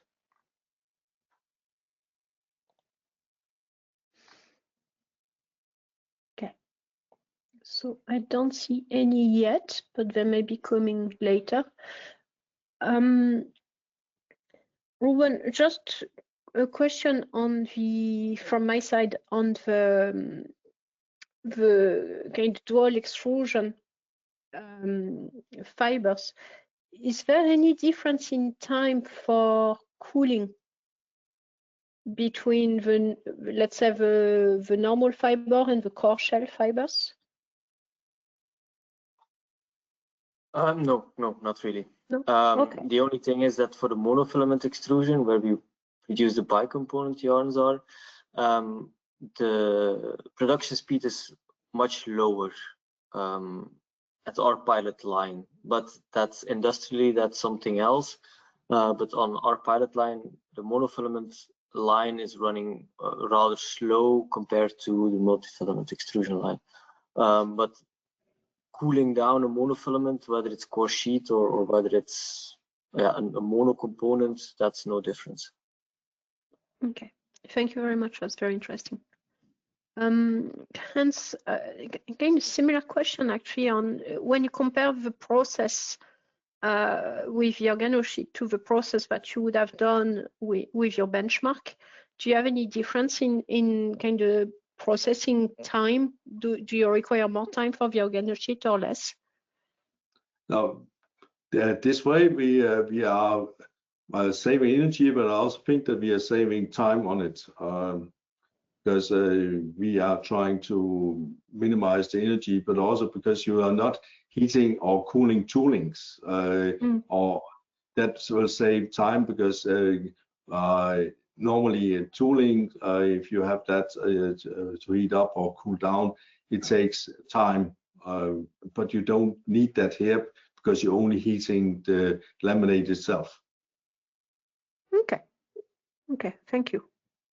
So I don't see any questions from the audience. So I suppose what we can do is we have a break planned for the next, let's say, 10 minutes. We'll come back at 11 my time, 12 your time, people outside of Ireland. What I would say, if you have any questions that pops up for Hans or Ruben, like, you can pop them in the chat and we'll answer to them separately and just have them for the audience, if that's okay. So I guess you're off the hook. Thank you so much for coming here. It was lovely. And I'll see everybody again at 11. Thank you very much. Thank you. Bye. Thank you. Bye. During this time, Isabelle, if you want to try your mic, we can try.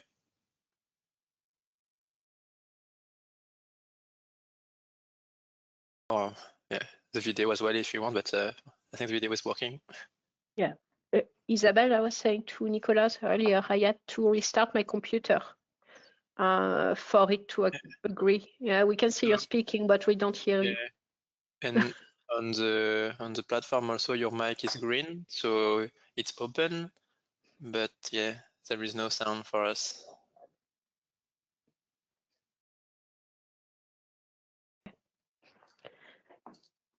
I'll just go for a quick break. I'll see you in a few minutes. Yeah. Have you tried the parameters, Isabel? And on the parameters, do you see your, I mean, the sound, is it visible? Like you have the green things coming up, but when you speak, there is nothing? Okay, I had the same difficulties with my computer last time.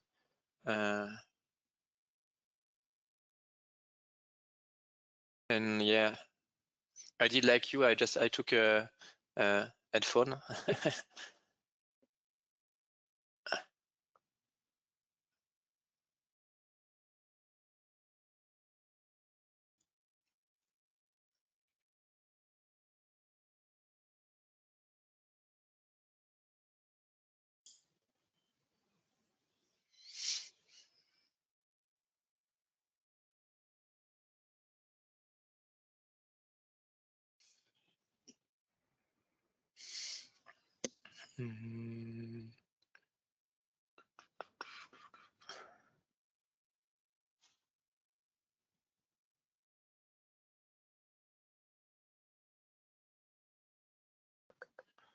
I can do.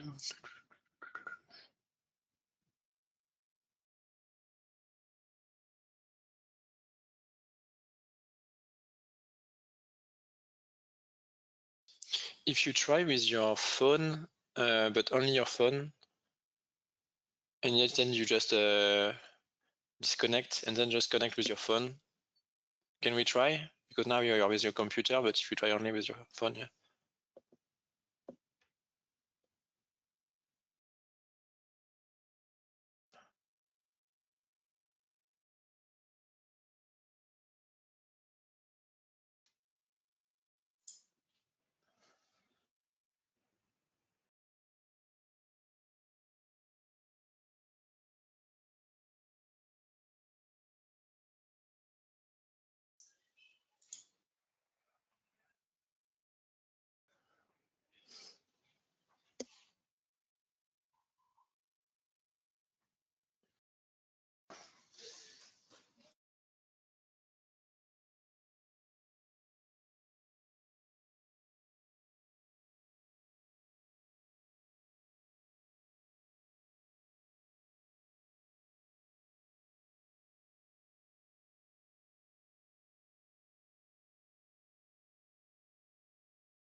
Hello, Isabel.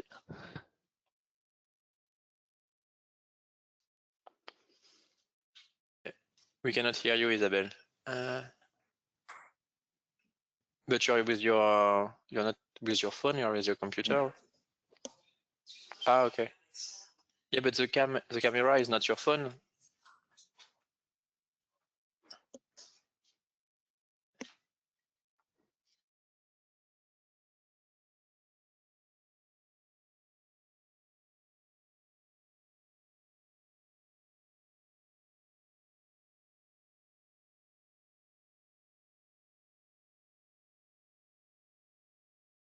Hi, Isabel. I'm back. Does it work for you? No? Oh, jeez. Okay.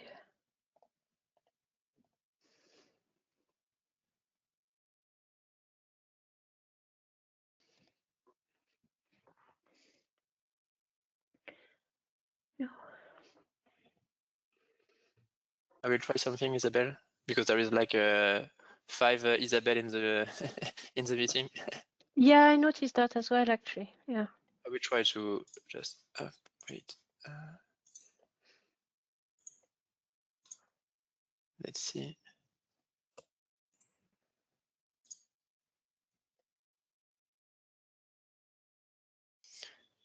Okay. Can you try to connect only with your phone? I will just disconnect you. Just try to just come back just only with your phone to see if it works. I will. Okay. See you soon. Up.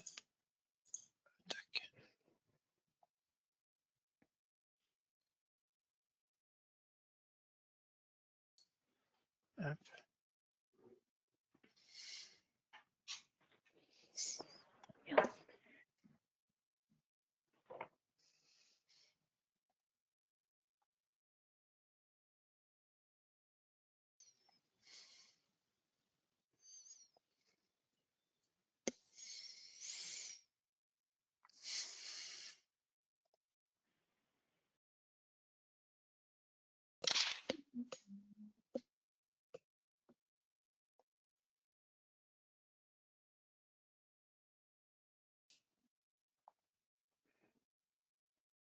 Okay.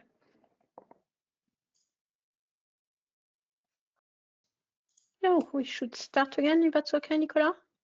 Maybe just 1 minute, just to see if Okay. Yeah. Isabel can try Yeah. something, because this is the only break we have. Okay, so That's she's fair enough, yeah. back. So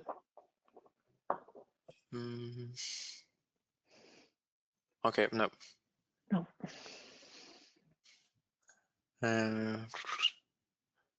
I will try to see something. I will call you, Isabel, by phone, and we will see during the next presentation. So you can start, Anne, with the next presentation, and I will see with Isabel what we can do. Okay, thank you so much, Nicola. Thanks. Yeah, okay. So, hi everyone, welcome back to our webinar. So now we're going to continue. So in the next session, we have 4 more talks. So the first one is on manufacturing thermoforming of sustainable thermosets. And this is done by Dr. Aratz Ganua from CIDETEC in Spain. Aratz, are you online? Yeah. So I'll give you the lead. If you have any issues, let me know and I can move the slides for you, but I'm giving you the lead now. Perfect. Okay, so good morning, everybody. My name is Arat Kanua. I work at CIDETEC, which is a research institute in the Basque Country in the north of Spain. We are now over 300 people working here, and we are divided into institutes, the Energy Storage Institute and the Surface Engineering Institute, where I belong. So my presentation today will be about, as Anne said, about manufacturing and thermoforming of sustainable thermosets. So, okay. Oh, too fast. Sorry for that. Okay, so this is the outline for the presentation. First, we'll go over an introduction and key concepts about 3R composite materials. Then we'll dive into the manufacturing processes that can be used for these 3R composites. We will explore the enduring prepregs and their applications, and we'll also discuss the thermoforming process of the epoxy bitumen, which enables better shaping and durability of thermoset materials. Finally, we'll look at the manufacturing of bio-based and thermoformable enduring prepregs. So, what is 3R technology? The 3R technology is something that enables the generation of new advanced thermosetting polymers and composite materials based on the dynamic covalent chemistry. These materials, which retain their high performance the same as the conventional thermoset, exhibit and present new features such as reprocessability, reparability, and recyclability, known as 3R technology. In addition to this, these new materials can be manufactured using traditional manufacturing methods. So as a result, these kind of materials are very attractive to a lot of sectors such as energy, transportation, and construction. So these dynamic 3R thermosets can be used either for preparing self-healing elastomers or 3R resins and composites. And this is what we are going to be focused on in this presentation. So, okay.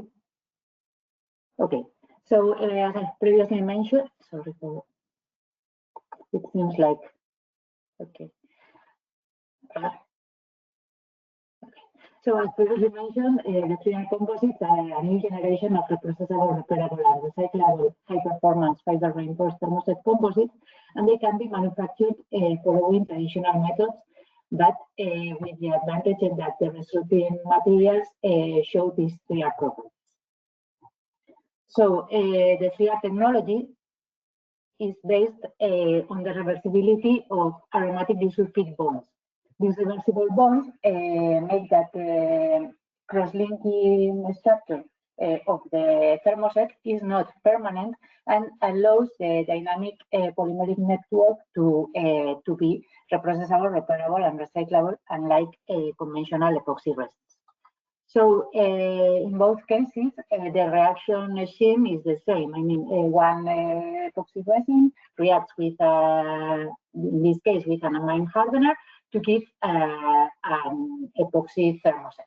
The difference is that in the structure of the 3R thermoset, we have this dynamic network or these dynamic bonds that allow this reprocessability.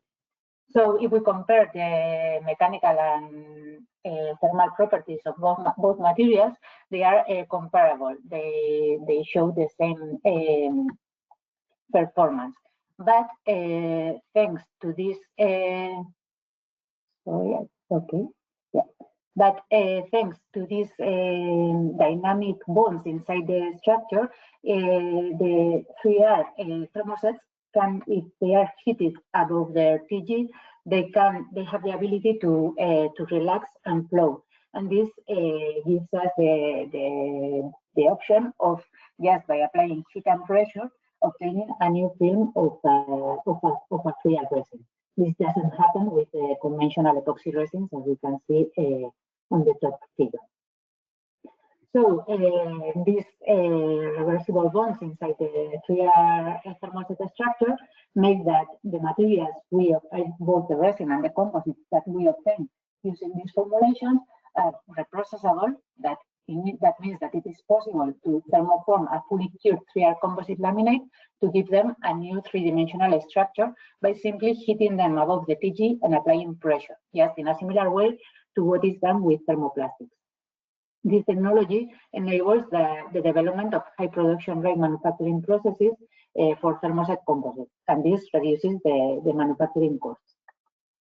They are also repairable. The damage based on resin transfer, resin fiber delaminations and microcracks in the resin can be repaired by applying heat and pressure to the damaged area. So this technology enables to reduce current costs of maintenance associated to the reparation or the replacement of a thermoset composite pipe. And they are also recyclable, both mechanically. This means that a fully cured thermoset composite can be grinded and then reprocessed by applying heat and pressure to obtain a new short fiber reinforced 3R composite. This technology enables the valorization of the scraps that have been generated during manufacturing, and it offers different environmental and industrial advantages. such as the reduction of landfill waste, the reduction of cost of waste management of scraps, and manufacturing of cost-competitive and sustainable thermosets that are based on valorized scrap. But they are also recyclable chemically. The 3R matrix, just like commonly used thermoset materials, show a good resistance to chemicals and conventionally used solvents, acidic or basic media. But if we add a specific chemical agent, we are able to dissolve the matrix without affecting to the fiber. And this allows us to recover the reinforcement fibers unaltered. So this also gives the environmental and industrial advantages, because we are able to reduce the landfill waste, and we are also able to manufacture a cost-competitive, sustainable thermoset based on this valorized fiber. So, as we already mentioned, these materials are more sustainable because we have the capability of repairing, processing, and recycling them. But since they are also manufacturable by commonly used processes, they are very attractive materials for a great variety of sectors. So here we will go through some of these processes that can be used for manufacturing 3R resin and composites. So resin transfer molding is one of the most commonly used composite manufacturing process, and it can also be used for the 3R for manufacturing 3R composites. So the main advantages of using this process are the good surface finish that show the parts that are produced using this method, that it has a fast cycle time, that a wide variety of reinforcement materials can be used. We are also able to incorporate inserts into the structure, and the thickness that we obtain in the whole part of the material that we produce is uniform. Some of the applications of these some of the applications of these methods include complex structures, automotive body parts, big containers, boat hulls, or aerospace parts. Vacuum infusion is another of the processes that can be used for 3R composite manufacturing. The main advantages of the vacuum infusion process are the high fiber to resin ratio that can be obtained, which leads to materials with very good properties. The composites that we manufacture show very low void content. The process control is very good, and it's a very efficient process for laminating complex fiber layers, for the introduction of rib, inserts, and coils. And in general, it's a cleaner process. However, it also has some disadvantages. For example, it has higher material costs. We are using a lot of disposable supplies. It's a complicated setup, and we have the risk that if there is a leak in the vacuum line, we are going to have bad parts produced. This process is used for the production of different materials in sectors such as yachting, automotive, or energy. Filament winding can also be used for the production of 3R composites. The main advantage of this process is that it allows the obtention of a high fiber volume fraction. The fiber placement and orientation is very precise. The process is very well automated. It's cost effective, and it allows the versatility on the part size and high production rate. However, it also has its limitations. That, for example, it's limited to convex shapes. It's very complex to obtain concave geometries. Fiber angle limitations also appear. The surface finish is not good generally, a mandel is required for the part production, and the investment in equipment is quite high at the beginning. Also, only continuous fiber can be used. Some of the materials or the parts that can be produced using this process are pressure vessels, pipes, tubes, aerospace components, automotive parts, etc. Another of the processes that can be used for manufacturing 3R composites is the prepreg manufacturing. Here we can see a general scheme and some pictures of this process, and the requirements of the use of prepregs imply that we need to roast these prepregs need to be storage frozen. They also need to be shipped in a frozen state, so the shipment is quite expensive. Before using, the material needs to be slowly thawed and then carefully placed on the mold so that to avoid the imperfections. And then they also need, after a vacuum bagging and a layup, vacuum bagging layup and heat and pressure curing for obtaining a good part. This is a process that is used for aerospace, resin, sport goods, pressure vessels, etc. So the main advantages of the process are linked to the good strength properties and ease of use, the consistent part production, and the high quality surface finish. However, the disadvantages are linked to the costs, curing requirements, and shelf life and storage. So to overcome some of these advantages, especially those related to the shelf life, shipping, and storage, we have shown that the use of 3R resin in prepreg manufacturing is a very good alternative because it allows us to manufacture what we call enduring prepregs. So when we prepare a prepreg using a regular thermoset resin, they need to be stored in the form of rolls and in the freezer. However, if we do the manufacture of prepregs using 3R epoxy resins, we can adjust their curing degree and final TG on demand, and we produce what we call enduring prepregs. Enduring prepregs can be stored in the form of rolls, but they also can be cut into laminates, and they can be stored as a flat laminate. And the storage can be done at room temperature.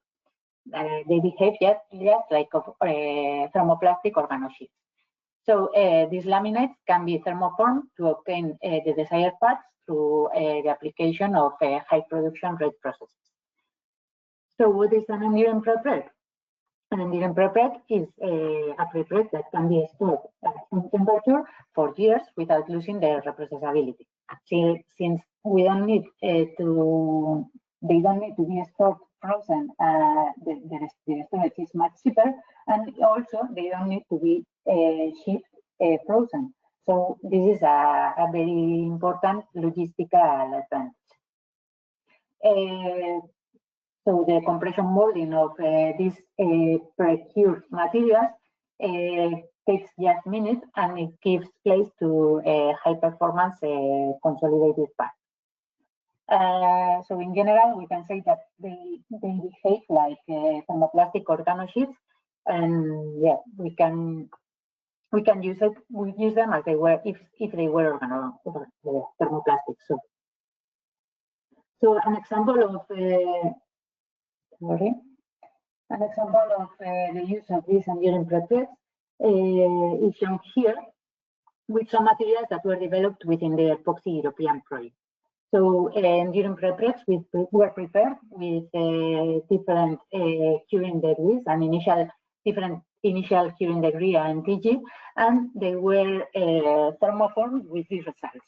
These results showed that it's possible to thermoform these enduring prepregs, and also showed that if the initial TG is higher, we will need more time and pressure to obtain a thermoform part, and this can lead to some delaminations in the final part.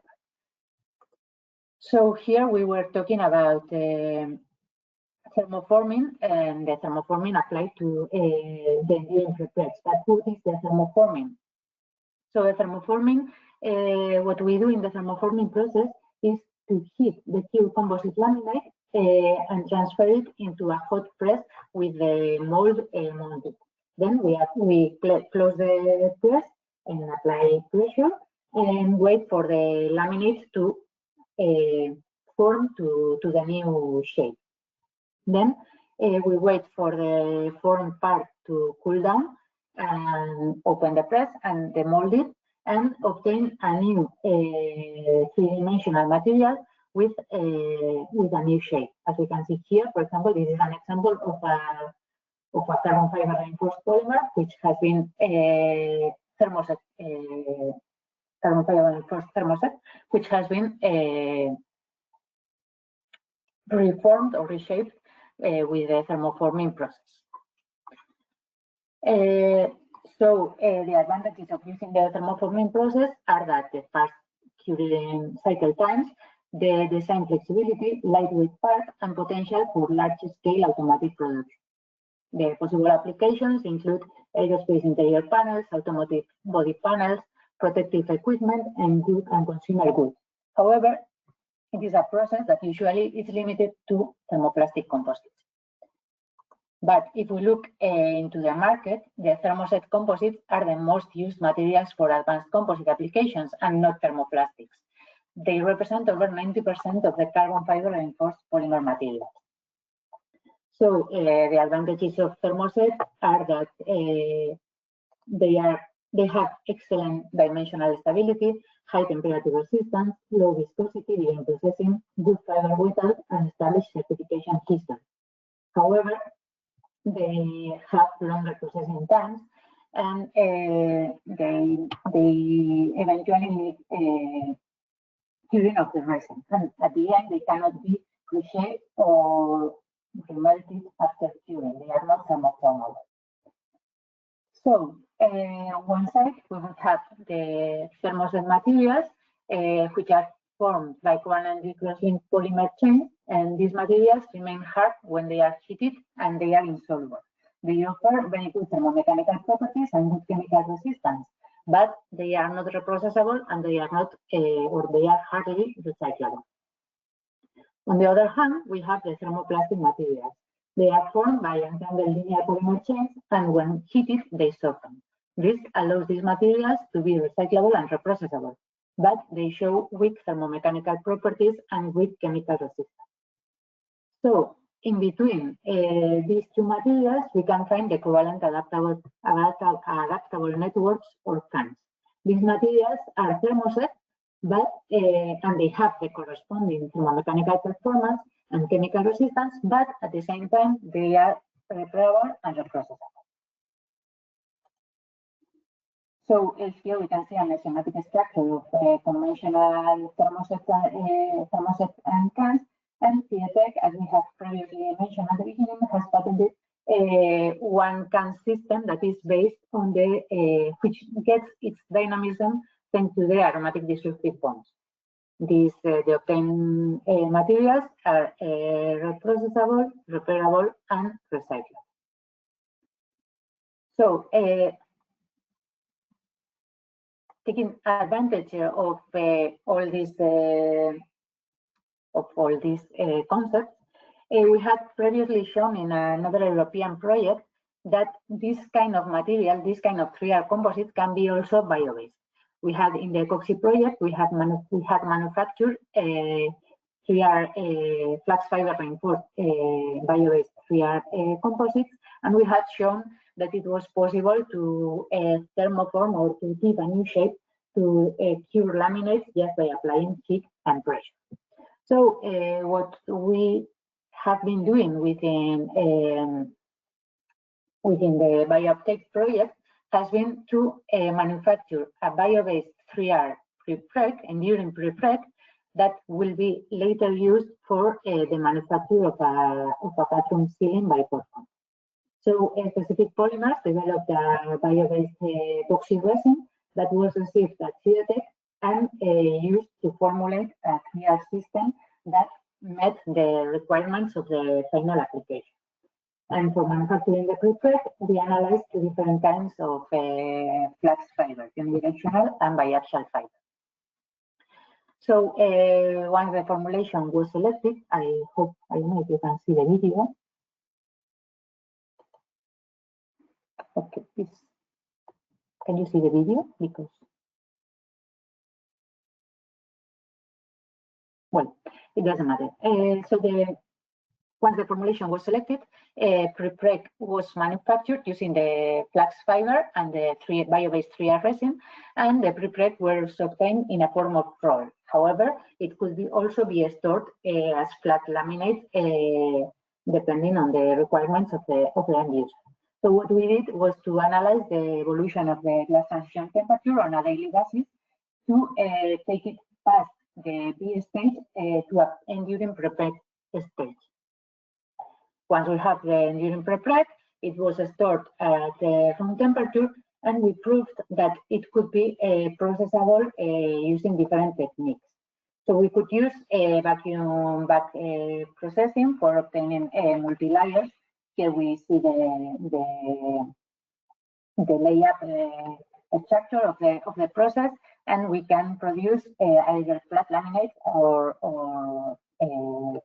parts with a given three-dimensional structure.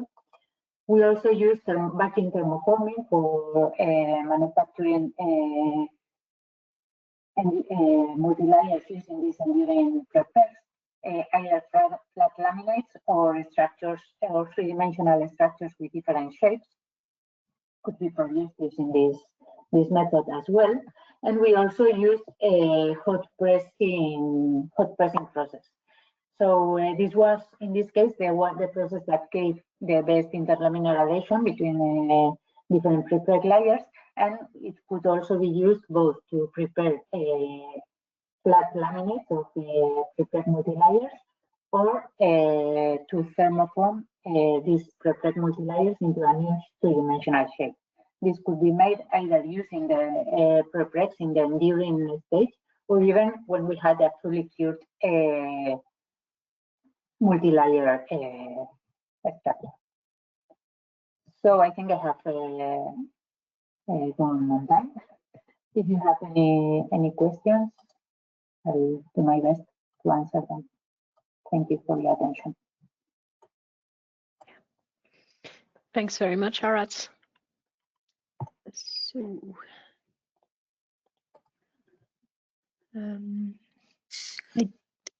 Anne, just a few seconds, just about the Isabel issue. Yeah, I'm trying. Yeah, so we can hear you, Isabel. yes. We can, yeah. Oh, great. Okay, perfect. Thank you very much. So don't touch anything, we stay like that, and then we will see you after when it will be your turn. Thank you. Thanks. Thanks. Oh. Thanks again. Thanks, Arat. That was very, very informing slides. Thank you for that. Is there any questions from the audience? Like before, you can type them in the chat, and I'll just be calling them out. So I don't see any yet, but I'm going to ask you the same question as I asked to Ruben and Hans earlier. Is there any change in like the processing time that is needed to get to the prepregs using the bio-based materials, or is it similar, or is it more? No, it's the same. Yeah, it's the same time. Okay, very good. Yes. That's very good. Yeah, no, and your prepreg system is very impressive, actually. Yeah. Okay. So I think I'm going to, as before, if there is no questions in the chat right now, we'll just give people time just in case they want to type it in, and we may come back to it or type in the response to that later. And we may, I don't know, we may have a slides. I'll make slides later on with answer FAQ so that people can see the slides on the Polymeris website. So thanks again, Arat. Thank you very much for your time. Thank you. Thank you. And now I will introduce our next speakers from Ayman and Simcon. So in Ayman we have Marcos, Simcon we have Grégoire, and the full team as well there. So are you ready?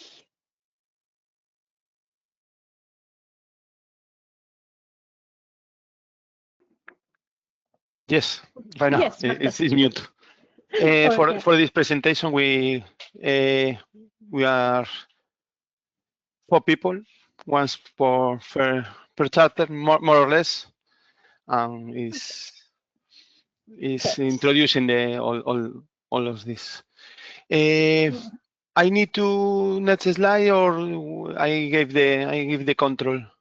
Yeah, so I'm giving you control. I'm giving control to. Okay. Yes.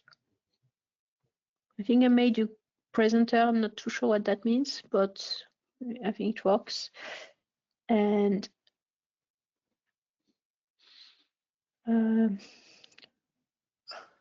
my apologies. You have to keep the lead on if you want to share your the presentation. Okay, did it stop sharing? Did it stop sharing? Did it? I think because I clicked the wrong option. Marco the control, yeah.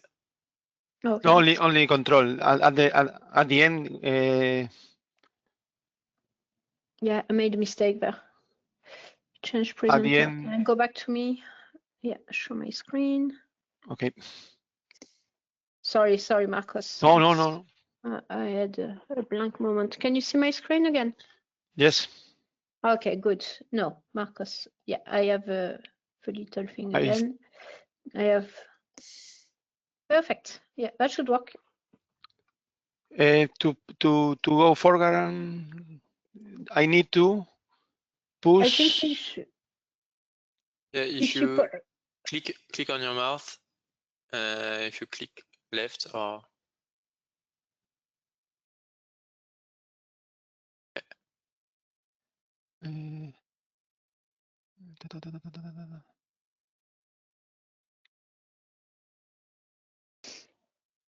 What are you looking for?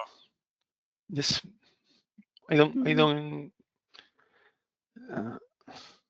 I try to go. Yeah, there you go. Okay. Thank you so much. No problem. There's a bit of a delay, so don't press it 3 times because it will go three slides up, but slowly. No. Okay, thank you. Okay, good morning, everyone. My name is Marcos Marandeira, and following slides, we will explore the digital tools for efficiency, biomaterials design, and manufacturing, developed by Syncon and IME.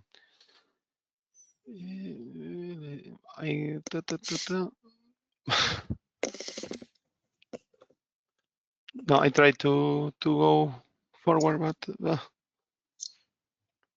Okay, I can take the lead if you want and just move the slide. Just ask me. Okay. Okay. Okay. No, Next slide, please.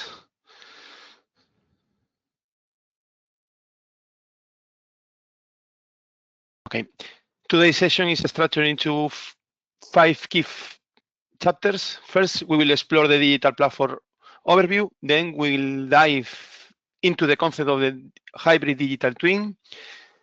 Continue with the decision support system for product design.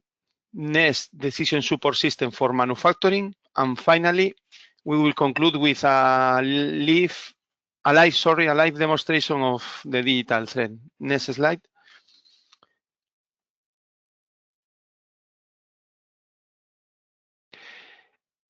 To start our technical journey, we need to understand the infrastructure that makes everything possible, the digital platform. And to give us more details, please welcome our first speaker, Christian Vega from IME. The floor is yours, Christian.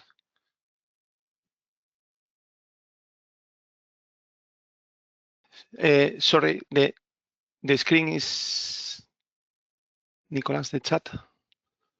Yeah, and it's your chat, I think. Yeah, and you switch. Yeah. I don't know what happened there. Sorry. No. No worries about. Yeah, it's like the presentation went off for some reason. Let me just restart it there. Sorry.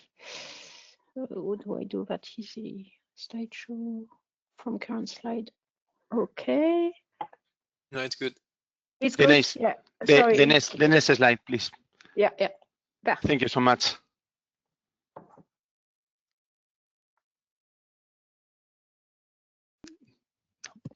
We cannot hear you, Christian. Christian, you're mute.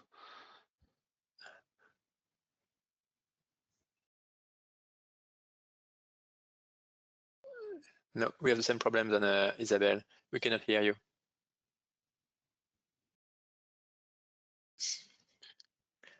Are you in the same room with Marcos? No. No. No, it's good. Yeah, try. Yeah, now? Yeah. Okay. Good day, everyone. My name is Christian Vega. Regarding the digital platform, if you can go further, a slide, please. That's okay. The core mission is to optimize manufacturing processes by ensuring product quality, process interoperability, and seamless flow of information across the entire value chain. This platform is designed as an end-to-end digital system that supports the production of flexible, high-performance bio-based products, targeting industries such as construction, medical, and packaging. From an architectural perspective, the platform is fully containerized and based on microservices approach using Docker, which makes the system modular, scalable, and easy to deploy. As you can see, the architecture is organized into clearly defined zones. So zone 1 focuses on access security, where using, can you go one slide back, please?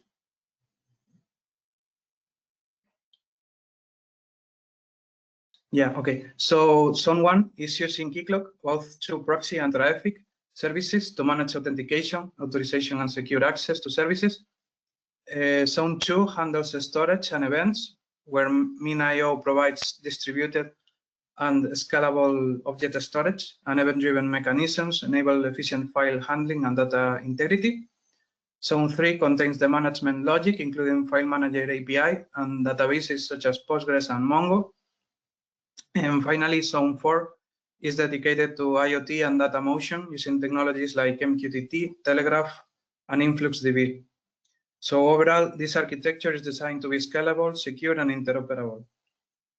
Okay, that's it for my side. okay.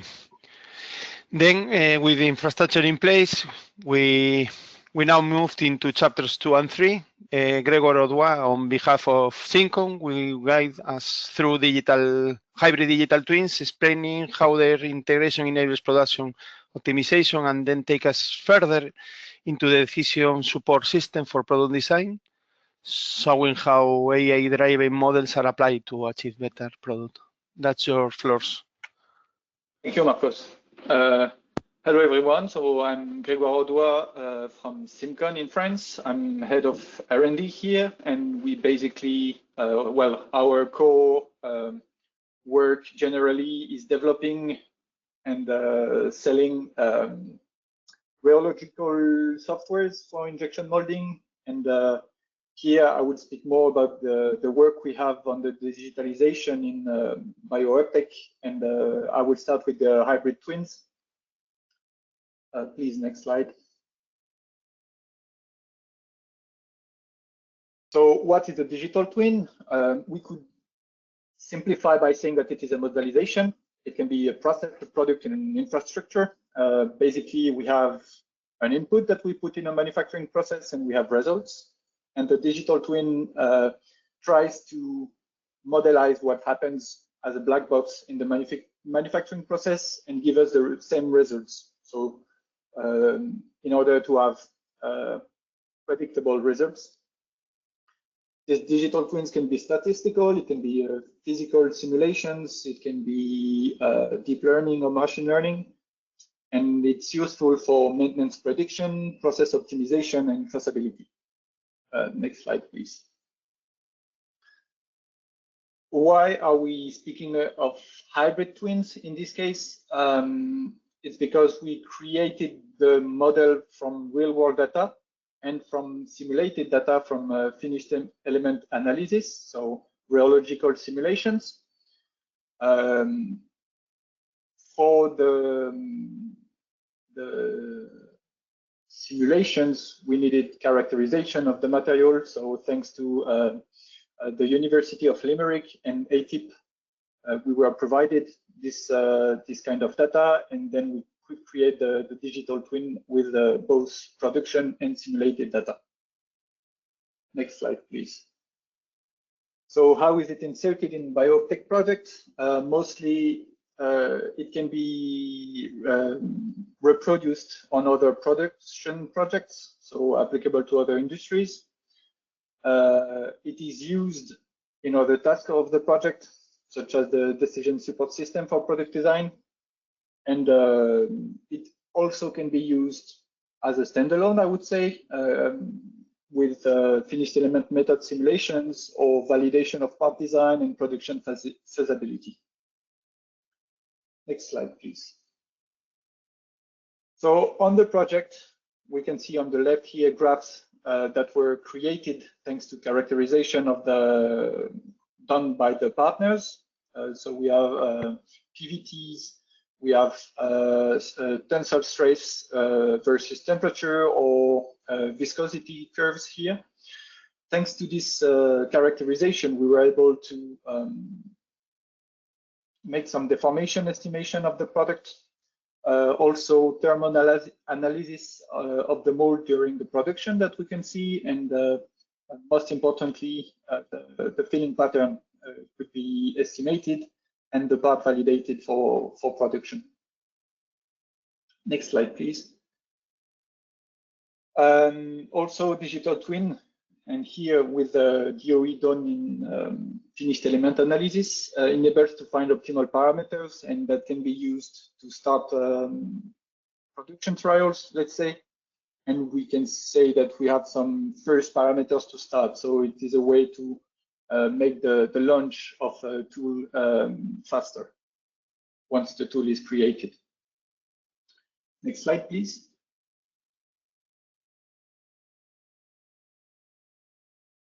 Then we worked on the decision support system for product design, I guess. So what is the support system? We will see this. How is the decision support system created, or how was it created? And how is it relevant in the overall BIO-UPTAKE project? Next slide, please.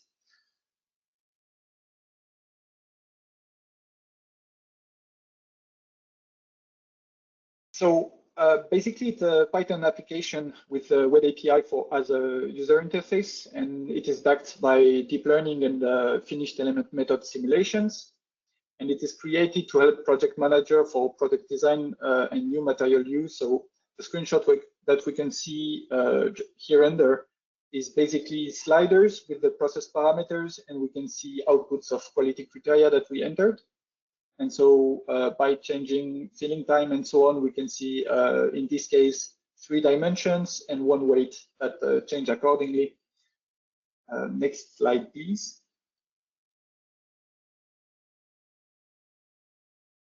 So how was it created? Here we have the model definition and benchmark. So we started with different machine learning and deep learning or statistical modeling methods.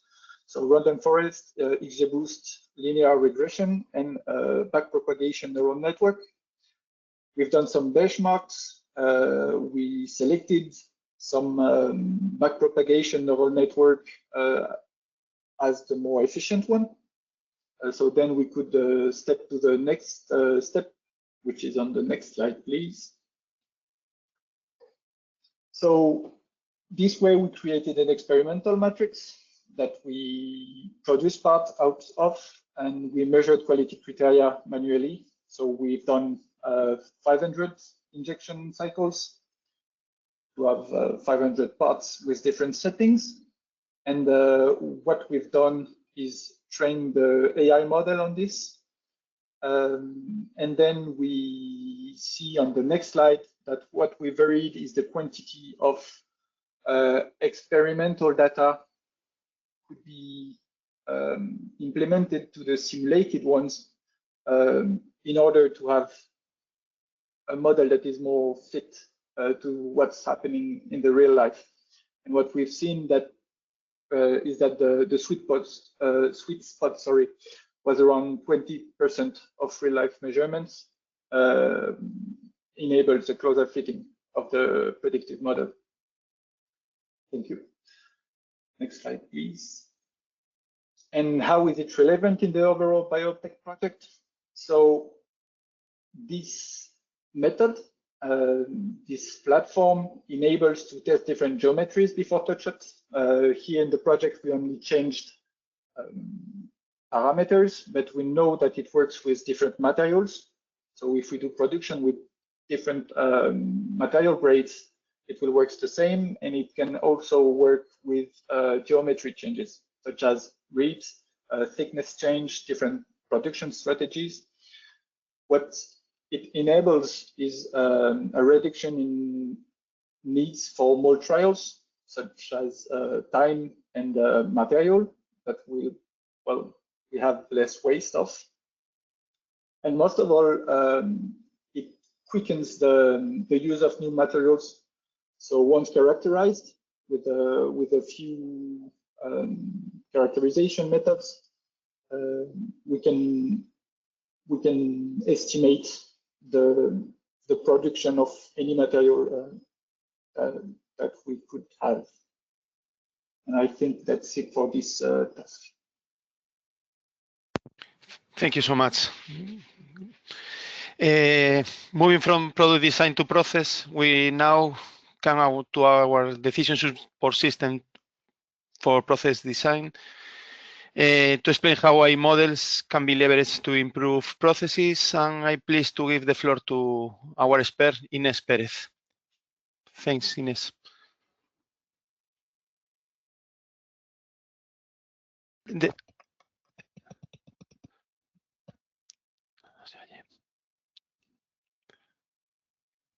Don't hear.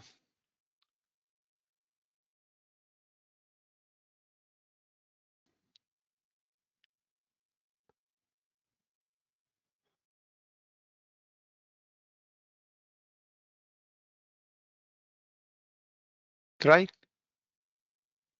No.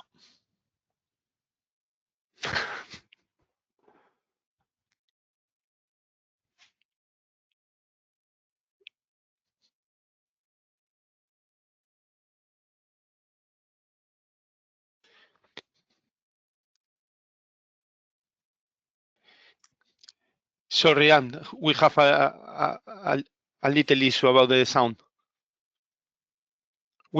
Yes, I see that. I don't know if we can move. Online. Yeah, we can move to the next one, but in this case, Davinia needs to share their screen to show us the a live demo. Yeah, that's no problem. Yeah. Okay, Davinia, can you continue and then come back to Inés? Yes. You can hear me? Yes. Oh, we can. Yeah. Okay. But we need to share your. I need to share your screen. Can you screen? No. Can you share your screen?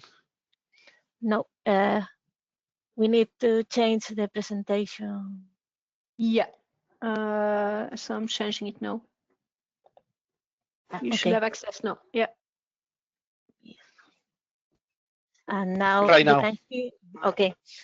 Thanks. Thank you, Marcos. Hello, everyone. This application shows the full traceability of a product across its entire life. It goes from the design phase to the final results. The traceability is shown in a visual way. All the product processes are organized and easy to see. First, we design the flow in 2 levels. At the first level, we define the main processes stage. The stage gives the general context of the product. We can select one node of the library or a custom node for enter the names you need. Okay.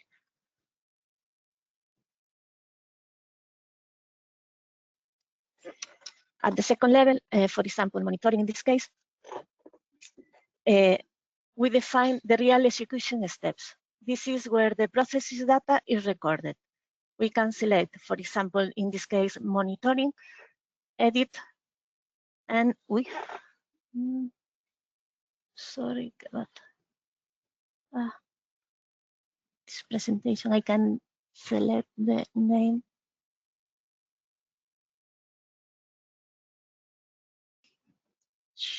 Sorry.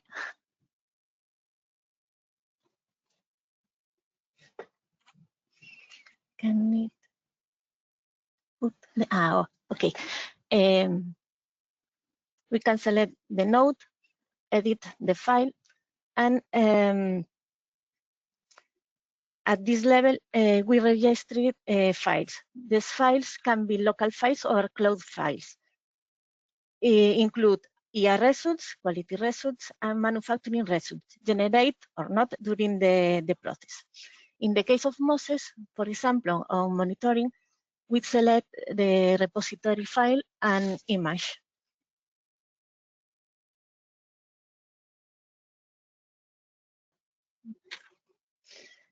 And 64 MBNP, open. Okay, and the output file, select the repository file, an image, overlay 64, okay.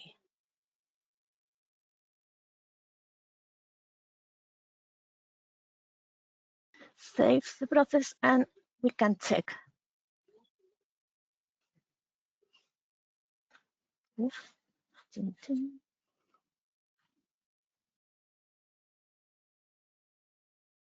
Photo and sorry.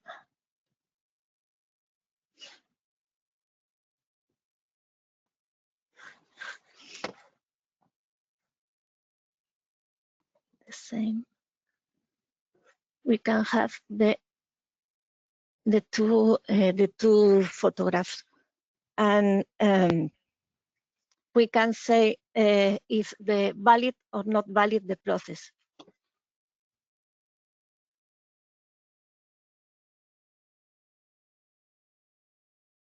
As Davinia shown, the upper is the process images and the low, sorry, the down was the input, and then all data is recorded about the data of if it's valid or not, as Davinia said, to yes, shown in the budget, no, in the budget in the upper corner of the blocks. Continue, yes, Davinia. Sorry. The application allows us to easily see if a product or lot is valid or not. We can see how many times it's failed and if the process needs to be changed, if you need the material or something like that. Everything is recorded in a clear and visual way. There is also a short summary that helps with analysis and decisions. In summary, that the application helps us keep traceability of processes that work well and processes that did not work, including the reasons why and all information that the process data flow. This is all for my part. Thank you so much, Davinia. Ines, are you ready?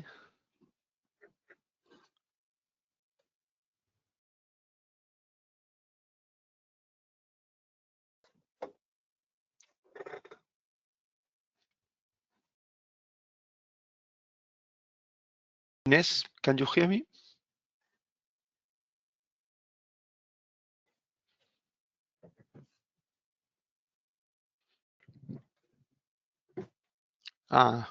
Can you hear us?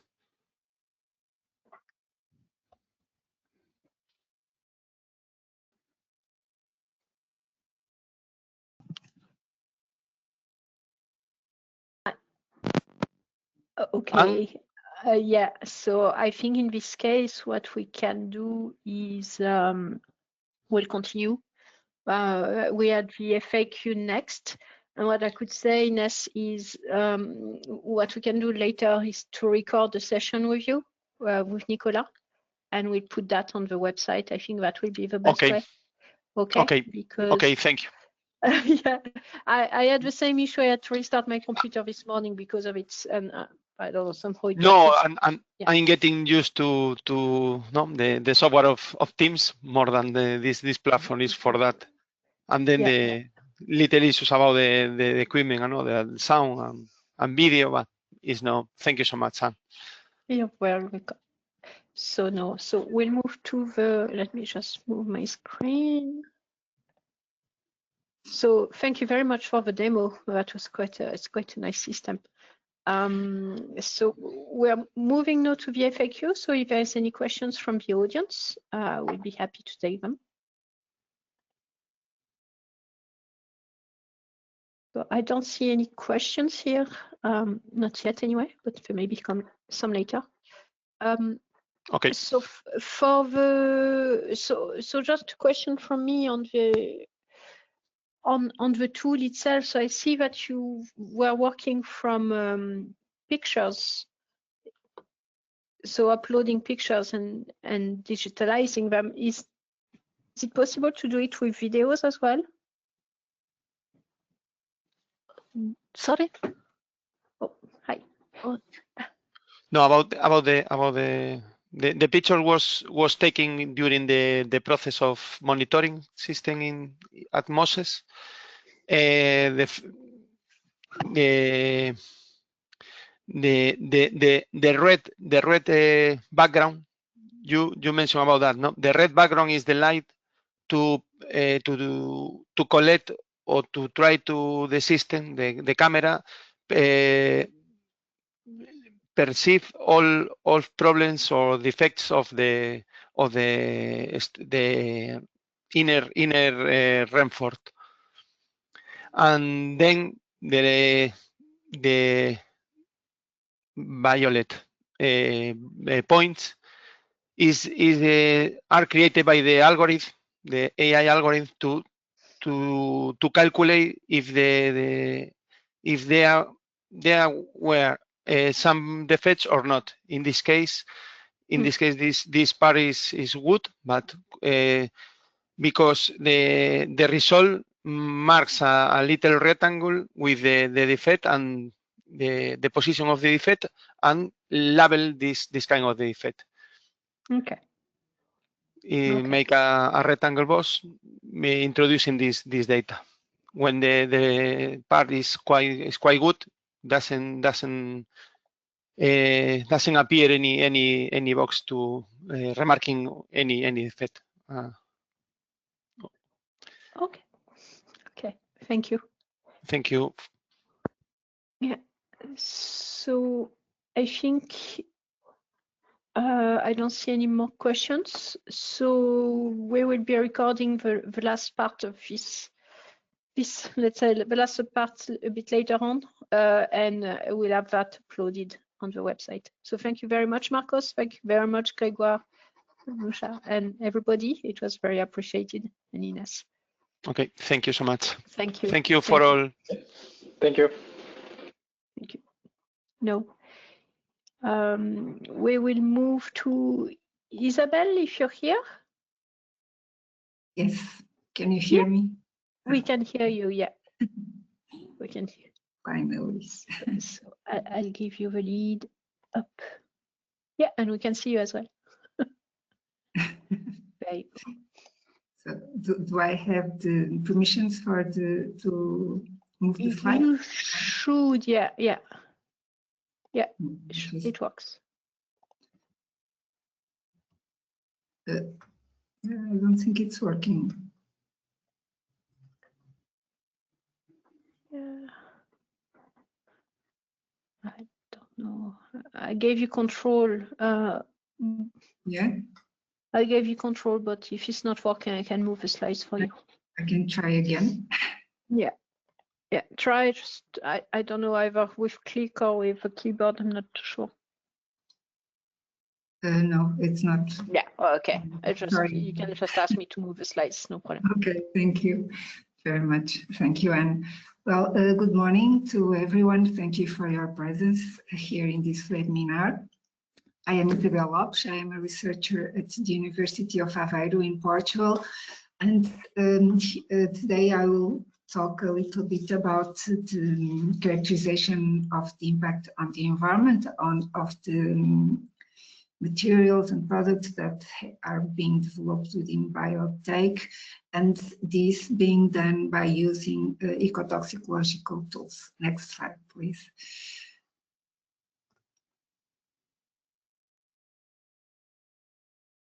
So just a brief contextualization. As you are all aware of, the European Union adopted the Green Deal in 2020.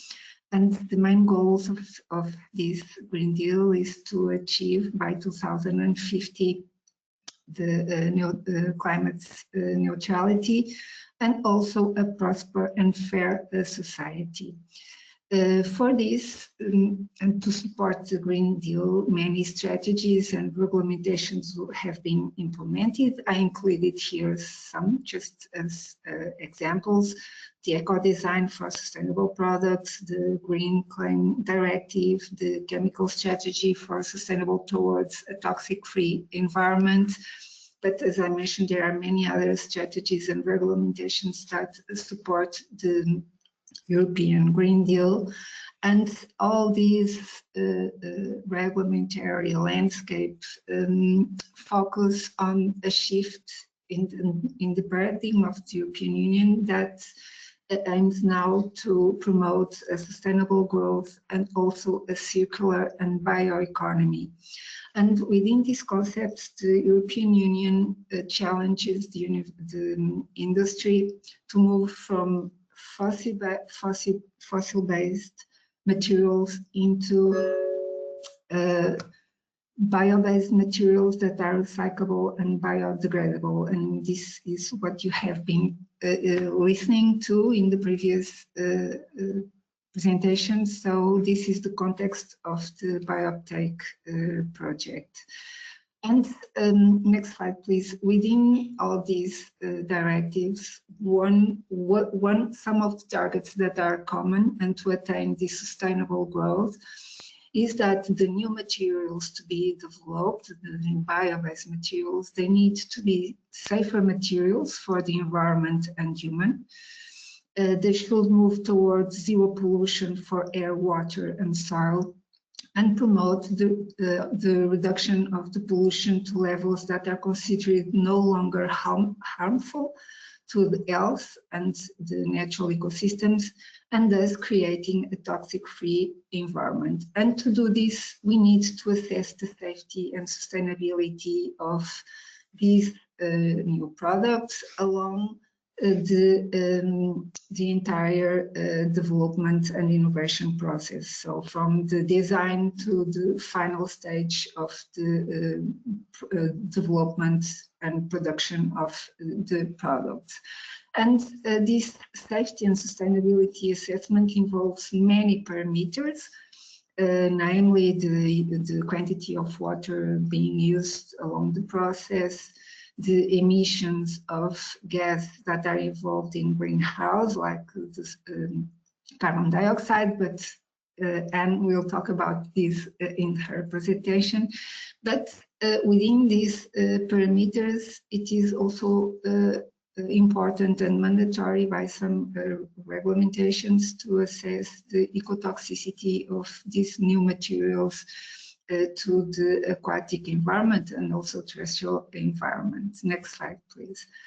Some of the regulatory landscape that frames this ecotoxicity characterization relates to the REACH regulation that requires the generation and registration of ecotoxicity data for the new chemicals, materials, composites, products that are being produced, for the materials and products that have a mixture of constituents. We also need to characterize the toxicity of those mixtures, not only of the materials, but also of the leachates of these materials. Then the classification, labeling, and packaging regulation also uses this ecotoxicity data to classify the mixtures as hazardous or non-hazardous, and then based on this classification, the products are labeled with pictograms by the legal entities. And another regulation that also requires this ecotoxicity data is the Eco-Design Directive, since it requires that the product has a documented assessment of their environmental impacts, which includes ecotoxicity data. So the ecotoxicity data is really important to support the market access of these new bio-based materials and as well their regulatory compliance. Next slide, please. So within this frame, we did the ecotoxicity characterization of several materials within the BIO-UPTAKE project.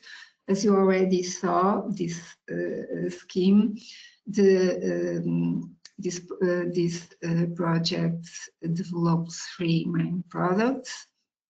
And within the streamline for each of these products, you can see here that there are a lot of raw materials, intermediate formats, and as well the final products. And we needed to generate ecotoxicity tests for these different groups of chemicals and compounds and materials. Next slide, please.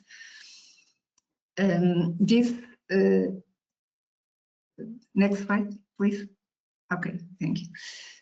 So all these materials and substances that were used within these streamlines for each product were grouped in 4 groups. The bioepoxy resins that included the bisphenol-free dicyclic ether of phenyl alcohol, the PHTE. Then we had the bio-based fibers made of carbon and of wood that you already heard about them. The bio-based pellets, here the polylactic acid that was then benchmarked with fossil-based polymers like the polycaprolactone and also polyamide. And then we also tested the bio-based intermediate formats that were composed of the flax fibers and other of the raw materials that are here considered. So for each one of these group of compounds and materials, we needed to implement different procedures. Next slide, please, to prepare the samples to then characterize the ecotoxicity of the substances, materials, and of the intermediate formats. So these different approaches consisted mainly of direct dissolution of the compounds, and this was done for the bioresins because we can directly dissolve them in aqueous media that is then used to perform the ecotoxicity assays. But then for the materials like the wood and carbon fibers and the pellets made of the different bio-based and fossil-based polymers, we cannot dissolve them in the water that is going to be used for the ecotoxicity assay. So we needed to produce leachates, and this was done according to a standard guideline that is mentioned here of TIN by using 10:1 ratio, and then we needed to filtrate the eluate that was produced. And then for the intermediate formats, of course, we also cannot dissolve them into test media, so we also needed to generate leachates. But for this, the regulations suggest another standard guideline, that is the SEN, that uses a ratio of 8 cubic centimeters of the formats per square centimeter of the aqueous media. Next slide, please. So just briefly, I would just like to highlight here that sometimes dissolving the chemicals, in this case the resins, is not as easy as it seems, because they have particular characteristics that need to be taken into account when preparing the samples for the ecotoxicity assays. Specifically for the bioresins, we needed to prepare the stock solution into under an argon environment, because when in contact of oxygen, the polymerization of the resin sometimes is impaired, and then they immediately harden. And if this happens, then we cannot proceed with the toxicity assaying. So we needed to prepare them in this argon environment, and sometimes some of these resins are very hydrophobic, so we also need to use organic solvents to dissolve them, and only then we can prepare the stock solution, and then all the concentrations that need to be tested. The standard guidelines ask for at least 5 concentrations to be tested for each chemical or leachate. Next slide, please. Then just very briefly for the bio-based fibers and bio-based pellets, we, as I mentioned, needed to generate the leachates, the elutrates, and this is easily done by using this ratio of 10:1, and then leaving this mixture by stirring for 24 hours, and then we just filtrate the water and then dilute this water for the 5 concentrations to be tested in the acute toxicity assays. Next slide, please.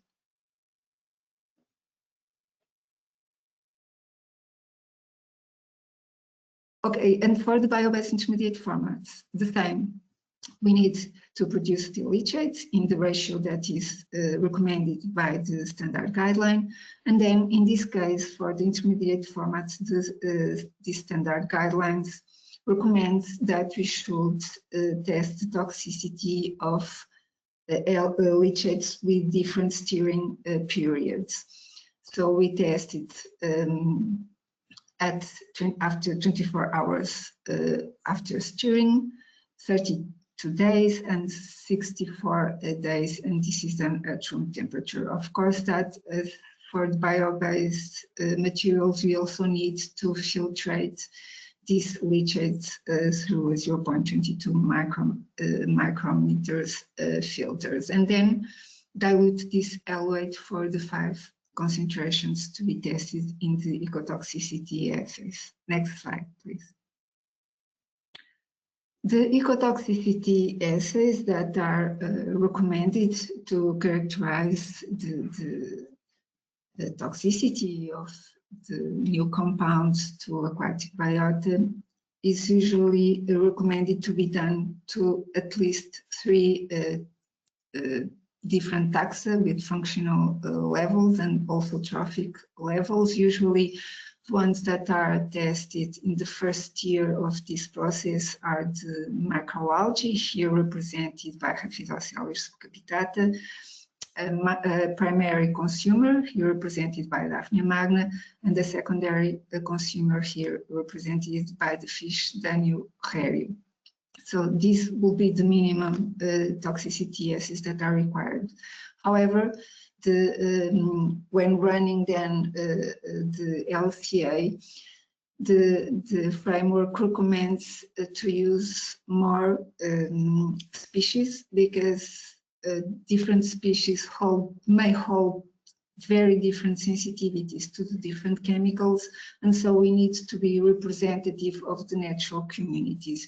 In this sense, we decided to test 5 species that are here represented. So a microalgae, an aquatic macrophyte, the lemniminor, Daphnia magna is already mentioned, then another primary consumer that is the rotifer Brachionus caliciflorus, and Danio rarium, that is the fish species. So for each one of these species, we tested the 5 concentrations of all the raw materials, the bio-based materials, and the intermediate formats that I mentioned earlier. Next slide, please. And now I would like to show you some examples of the results that you obtain. I will not show all of them because it's a very large data set, of course, but just to highlight here some results that we obtain. For you to have an idea of what we also concluded here with regarding all these materials. So in this slide are the results that you obtained for the resins. The batch is a bisphenol-based resin, so it's not a bio-based. And then we have here Jiva, the PHT and cysteamine that are bio-based resins. And here I included the values of LC50. This is the concentration of the resin that causes 50% of effect in each one of these organisms. So if we have a value of, for example, 24.25 milligrams per liter, just to round it, and another one of 2, the one of 2 is more toxic than the one of 25 because we need a much higher quantity in the 25 to induce the same percentage of effect, that is 50%. So taking this into consideration, we can see in this table that Jiva, this bioresin developed within the BIO-UPTAKE, was the one that exhibited the highest values of LC50s, and indeed for Daniel Harry it had no effect. So this was the resin that induced the least toxicity for all these aquatic toxicity, for all these aquatic species, which of course is a positive result considering that we want to move to the bio-based materials. Next slide, please.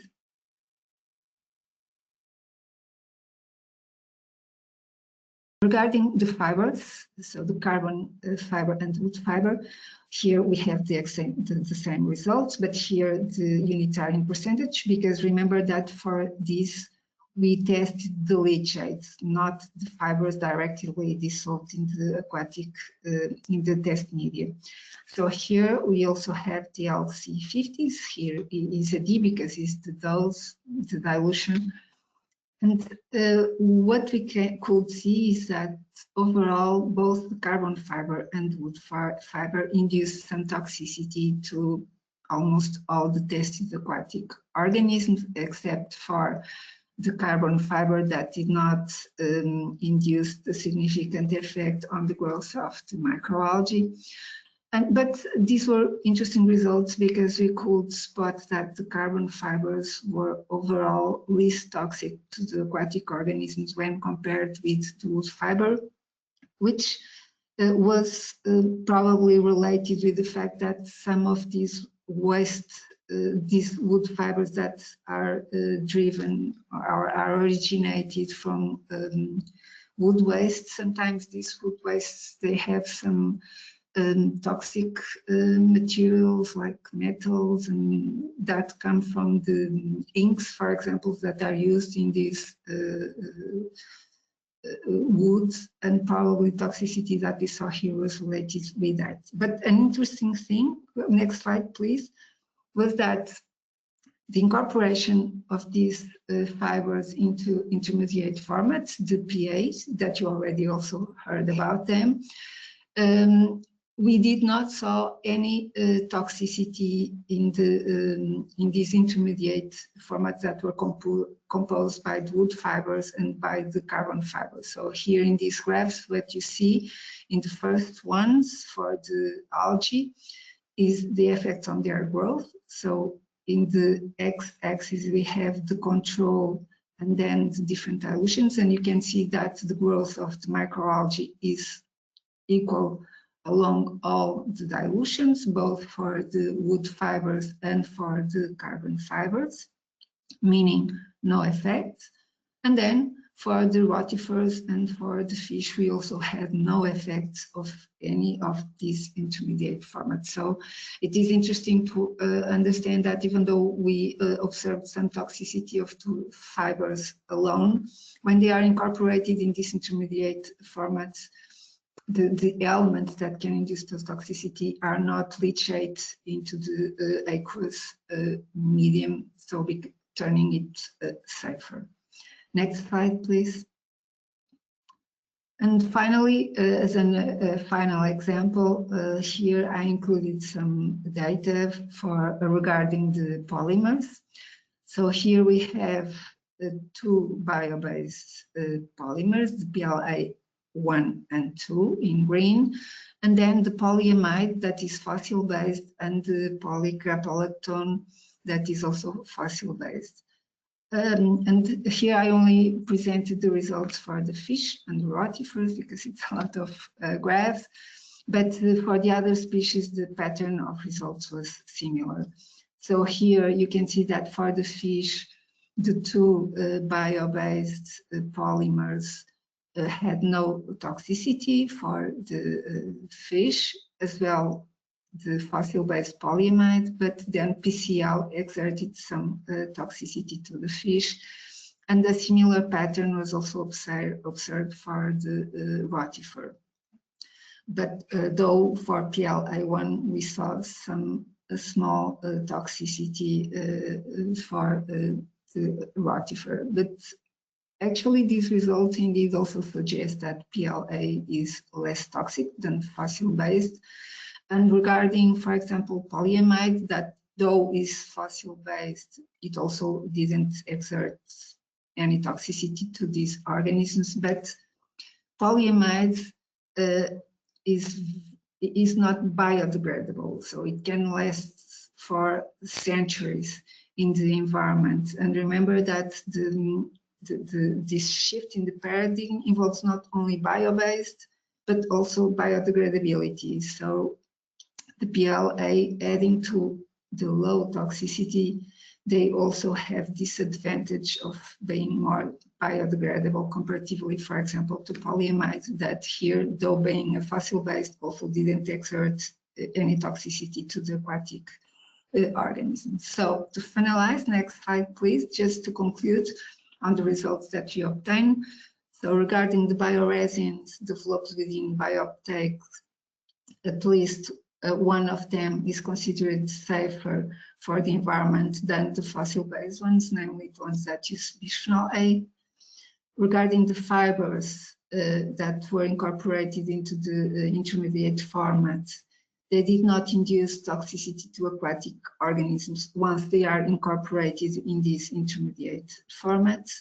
And finally, regarding the bio-based polymers in general, they were not toxic to the freshwater organisms, contrary to the PCl that is a fossil-based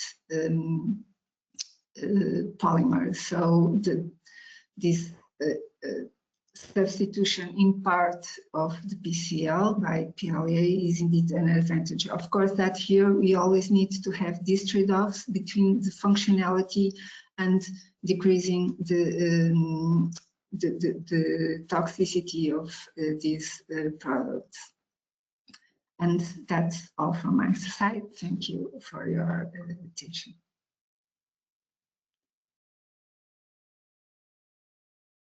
Thank you very much, Isabel. Thank you. So now, if you can just hold on, I'll do my talk and then we can have the FAQ session. Thank you. Yeah. Okay. Hi, everyone. So I am the next speaker. And there you go. So I will have this talk on the life cycle assessment as a tool for the measurement of environmental impact. So my name is Anne Booker-McLaughlin. I'm an academic here in the University of Limerick. Our university is based in Ireland. We're about 15,000 students, about 3,000, 4,000 staff. So quite a young university here where it rains a lot. So that water etotoxicity was quite interesting. So I want to start this talk with explaining what is the life cycle assessment. So to do a life cycle assessment, our goal is to look at the impacts of the environment associated with the full life cycle of a product, process, and service. So we're looking at each part of the life cycle. So from materials extraction, raw material extraction, to transport, manufacturing, distribution, use, all the way to disposal and recycling. And we're looking at all the possibilities that there are to reuse, to repair, and to recycle and reinject some raw material inside the system. So this is a solution that allows for the quantitative evaluation of inputs, outputs, and potential environmental impacts of a production system through its life cycle. So it's quite a strong tool. So sorry, yeah, there you go. So as per the stages of the LCA are per the ISO 14040 that was edited in 2006. So there are 4 stages: the goal and scope definition, the inventory analysis, the impact assessment, and finally the interpretation. And the application, the direct application of these methods are to allow for the product development and improvement, strategic planning, public policy making, marketing, and other. So the 4 stages are: the first one, goal and scope. So we are defining the functional unit, the system boundaries, and the methodology. In the second one, the inventory, we're gathering all the inputs and outputs for the processes within the system boundaries that were defined previously. The impact assessment characterizes those input and outputs according to damage potential or impacts. So we'll get to that later, but this is, for example, to amount the emissions of carbon dioxide, for example, would be one of those impact indicators. And finally, we interpret. So to interpret, we have to normalize, weight, and analyze all the contributions, and also do sensitivity analysis to be sure that our LCA is robust enough. So when it comes to the goal and scopes, so we have first to define a functional unit. So that functional unit is a quantified description of the function of a product that serves as a reference basis for all calculations. So a lot of the functional units for the studies that we did for BIO-UPTAKE would be linked to 1 kg of bio-based material, 1 kg of bio pellets, for example. But sometimes we had to use functional units that were closer to a batch. So production of a batch of bio pellets over 8 hours of extrusion, for example. The boundaries are indicating the limits of the system that we investigate using the LCA method. So basically, they're telling us where we start and where we stop.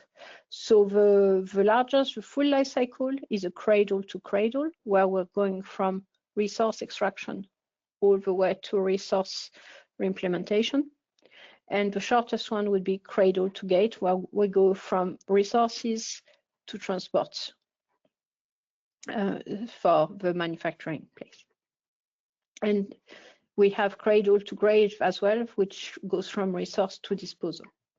So the life cycles assessments that I'm going to be presenting forward are cradle to gate.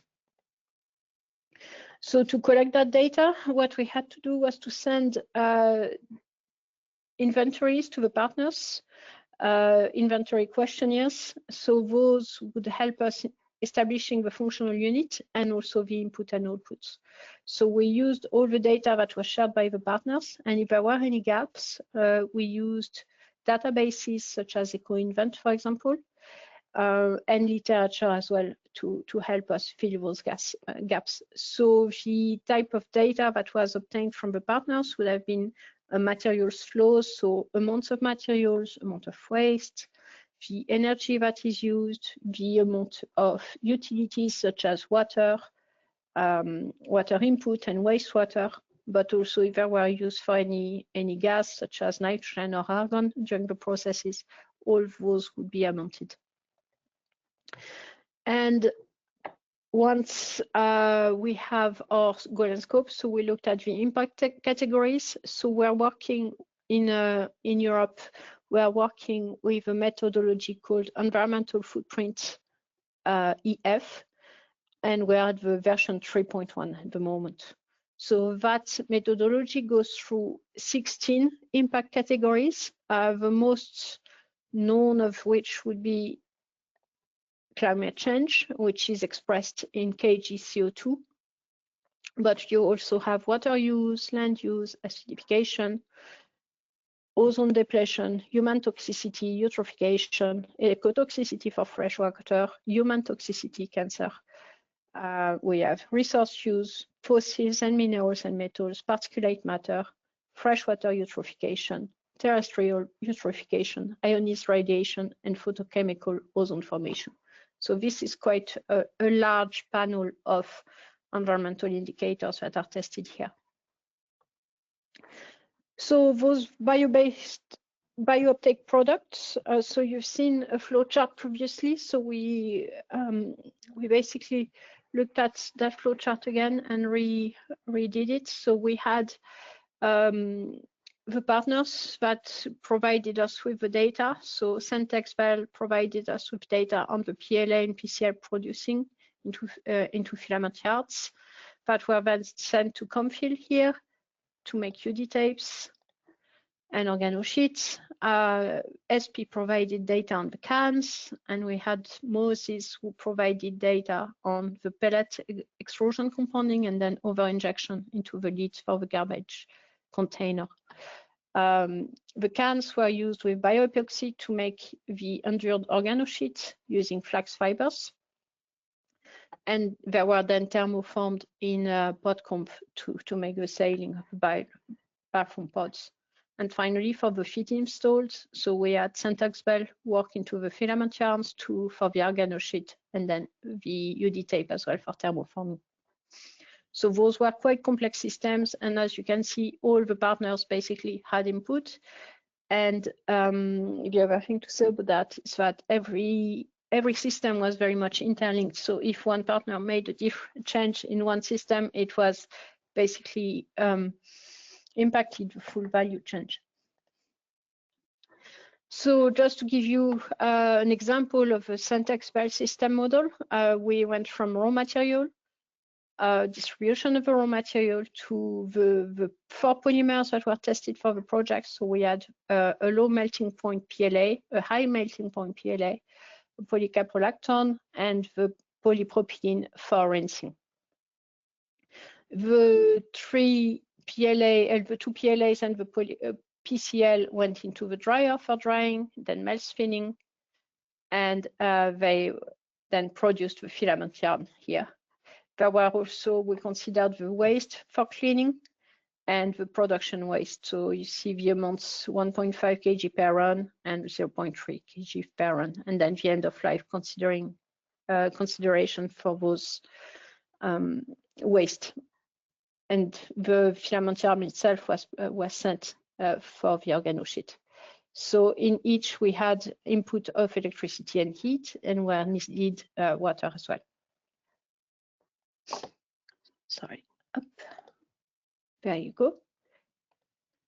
So when you look at the impact representations, so this is where we would look at the values. So we have the impacts that are represented in single score in millipoints here, and each impact would be represented as a part of a bar chart. So this is gone through normalizing and weighing, which is done within the methodology that we're using. So as you can see, the 3 PLAs that were used are quite similar in terms of impact, while the PCL has a higher impact. And this impact is higher across, mostly across all categories, slightly lesser on climate change. So in our case, we focused on climate change as an environmental factor, but also at resource use fossil. And the last thing that we looked at was the use of energy.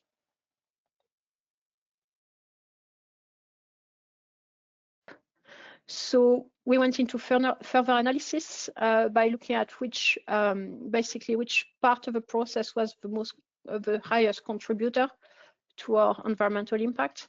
So for the case of this PLA, the largest contributor is actually the resourcing of raw material, so making the PLA itself.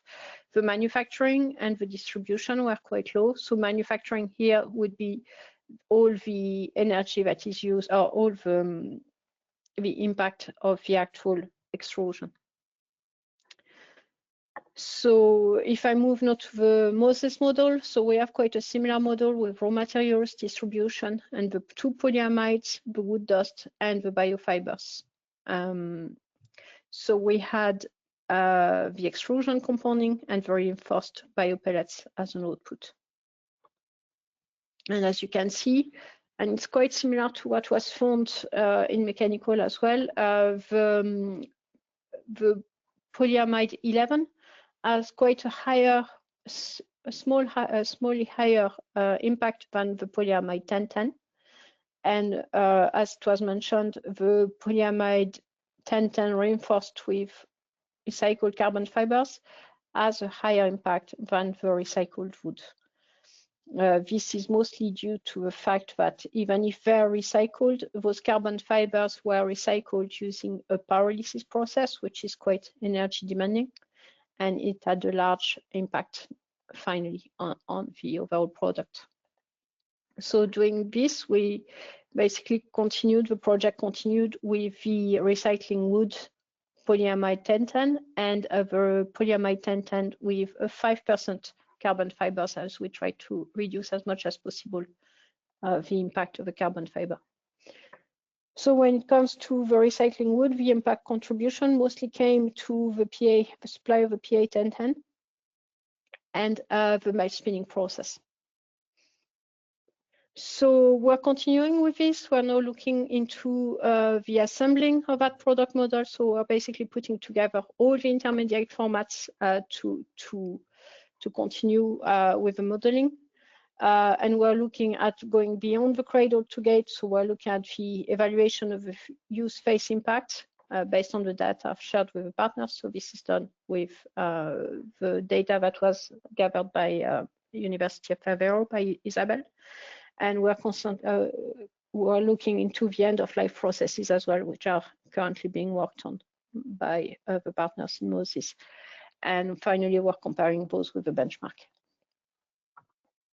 So to take home, this is a standardized, systematic, and quantitative method which allows for the evaluation of the environmental impact of a process, or service through its entire life cycle. It allows us to make informed decision on the design of a product early in its conception and production process. And it also highlights hotspots in the production of a material, allowing for earlier remediation where possible. So this is it for me. We can have a short FAQ if there is any questions. I don't see any in the chat.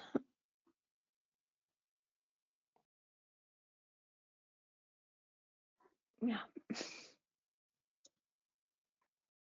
I think I'm waiting for a few minutes, Isabel, but we may be off the hook on this one.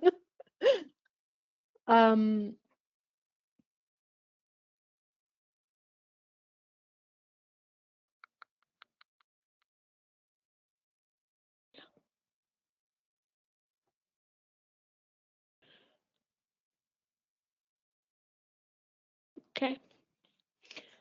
Well, I think we stop there in that case. Yeah. Okay. So thank you everybody for attending us today. This was, I hope that, this webinar was informative. As mentioned before, we will basically edit the video. So we have about 4 hours video. We will edit it into parts and it will be available on Polymeris website. And we'll also share the slides on this website. There were a few questions, so we will probably add a couple of slides on the questions and the answers to the questions. So I would like to thank the European Union for funding us, knowing that their views and opinions expressed here are not only that of the authors and do not reflect those of the European Union. I would also thank Nicolas at Polymeris for his help on this, for putting this webinar together. And thank them very much also for hosting videos later on for everybody to be able to access. So thank you again for your attendance, and I wish you a very good lunchtime. Bon appétit. Thanks. Thank you. Thank you, Anne. Thank you. Thank you. Thank you. Thank you.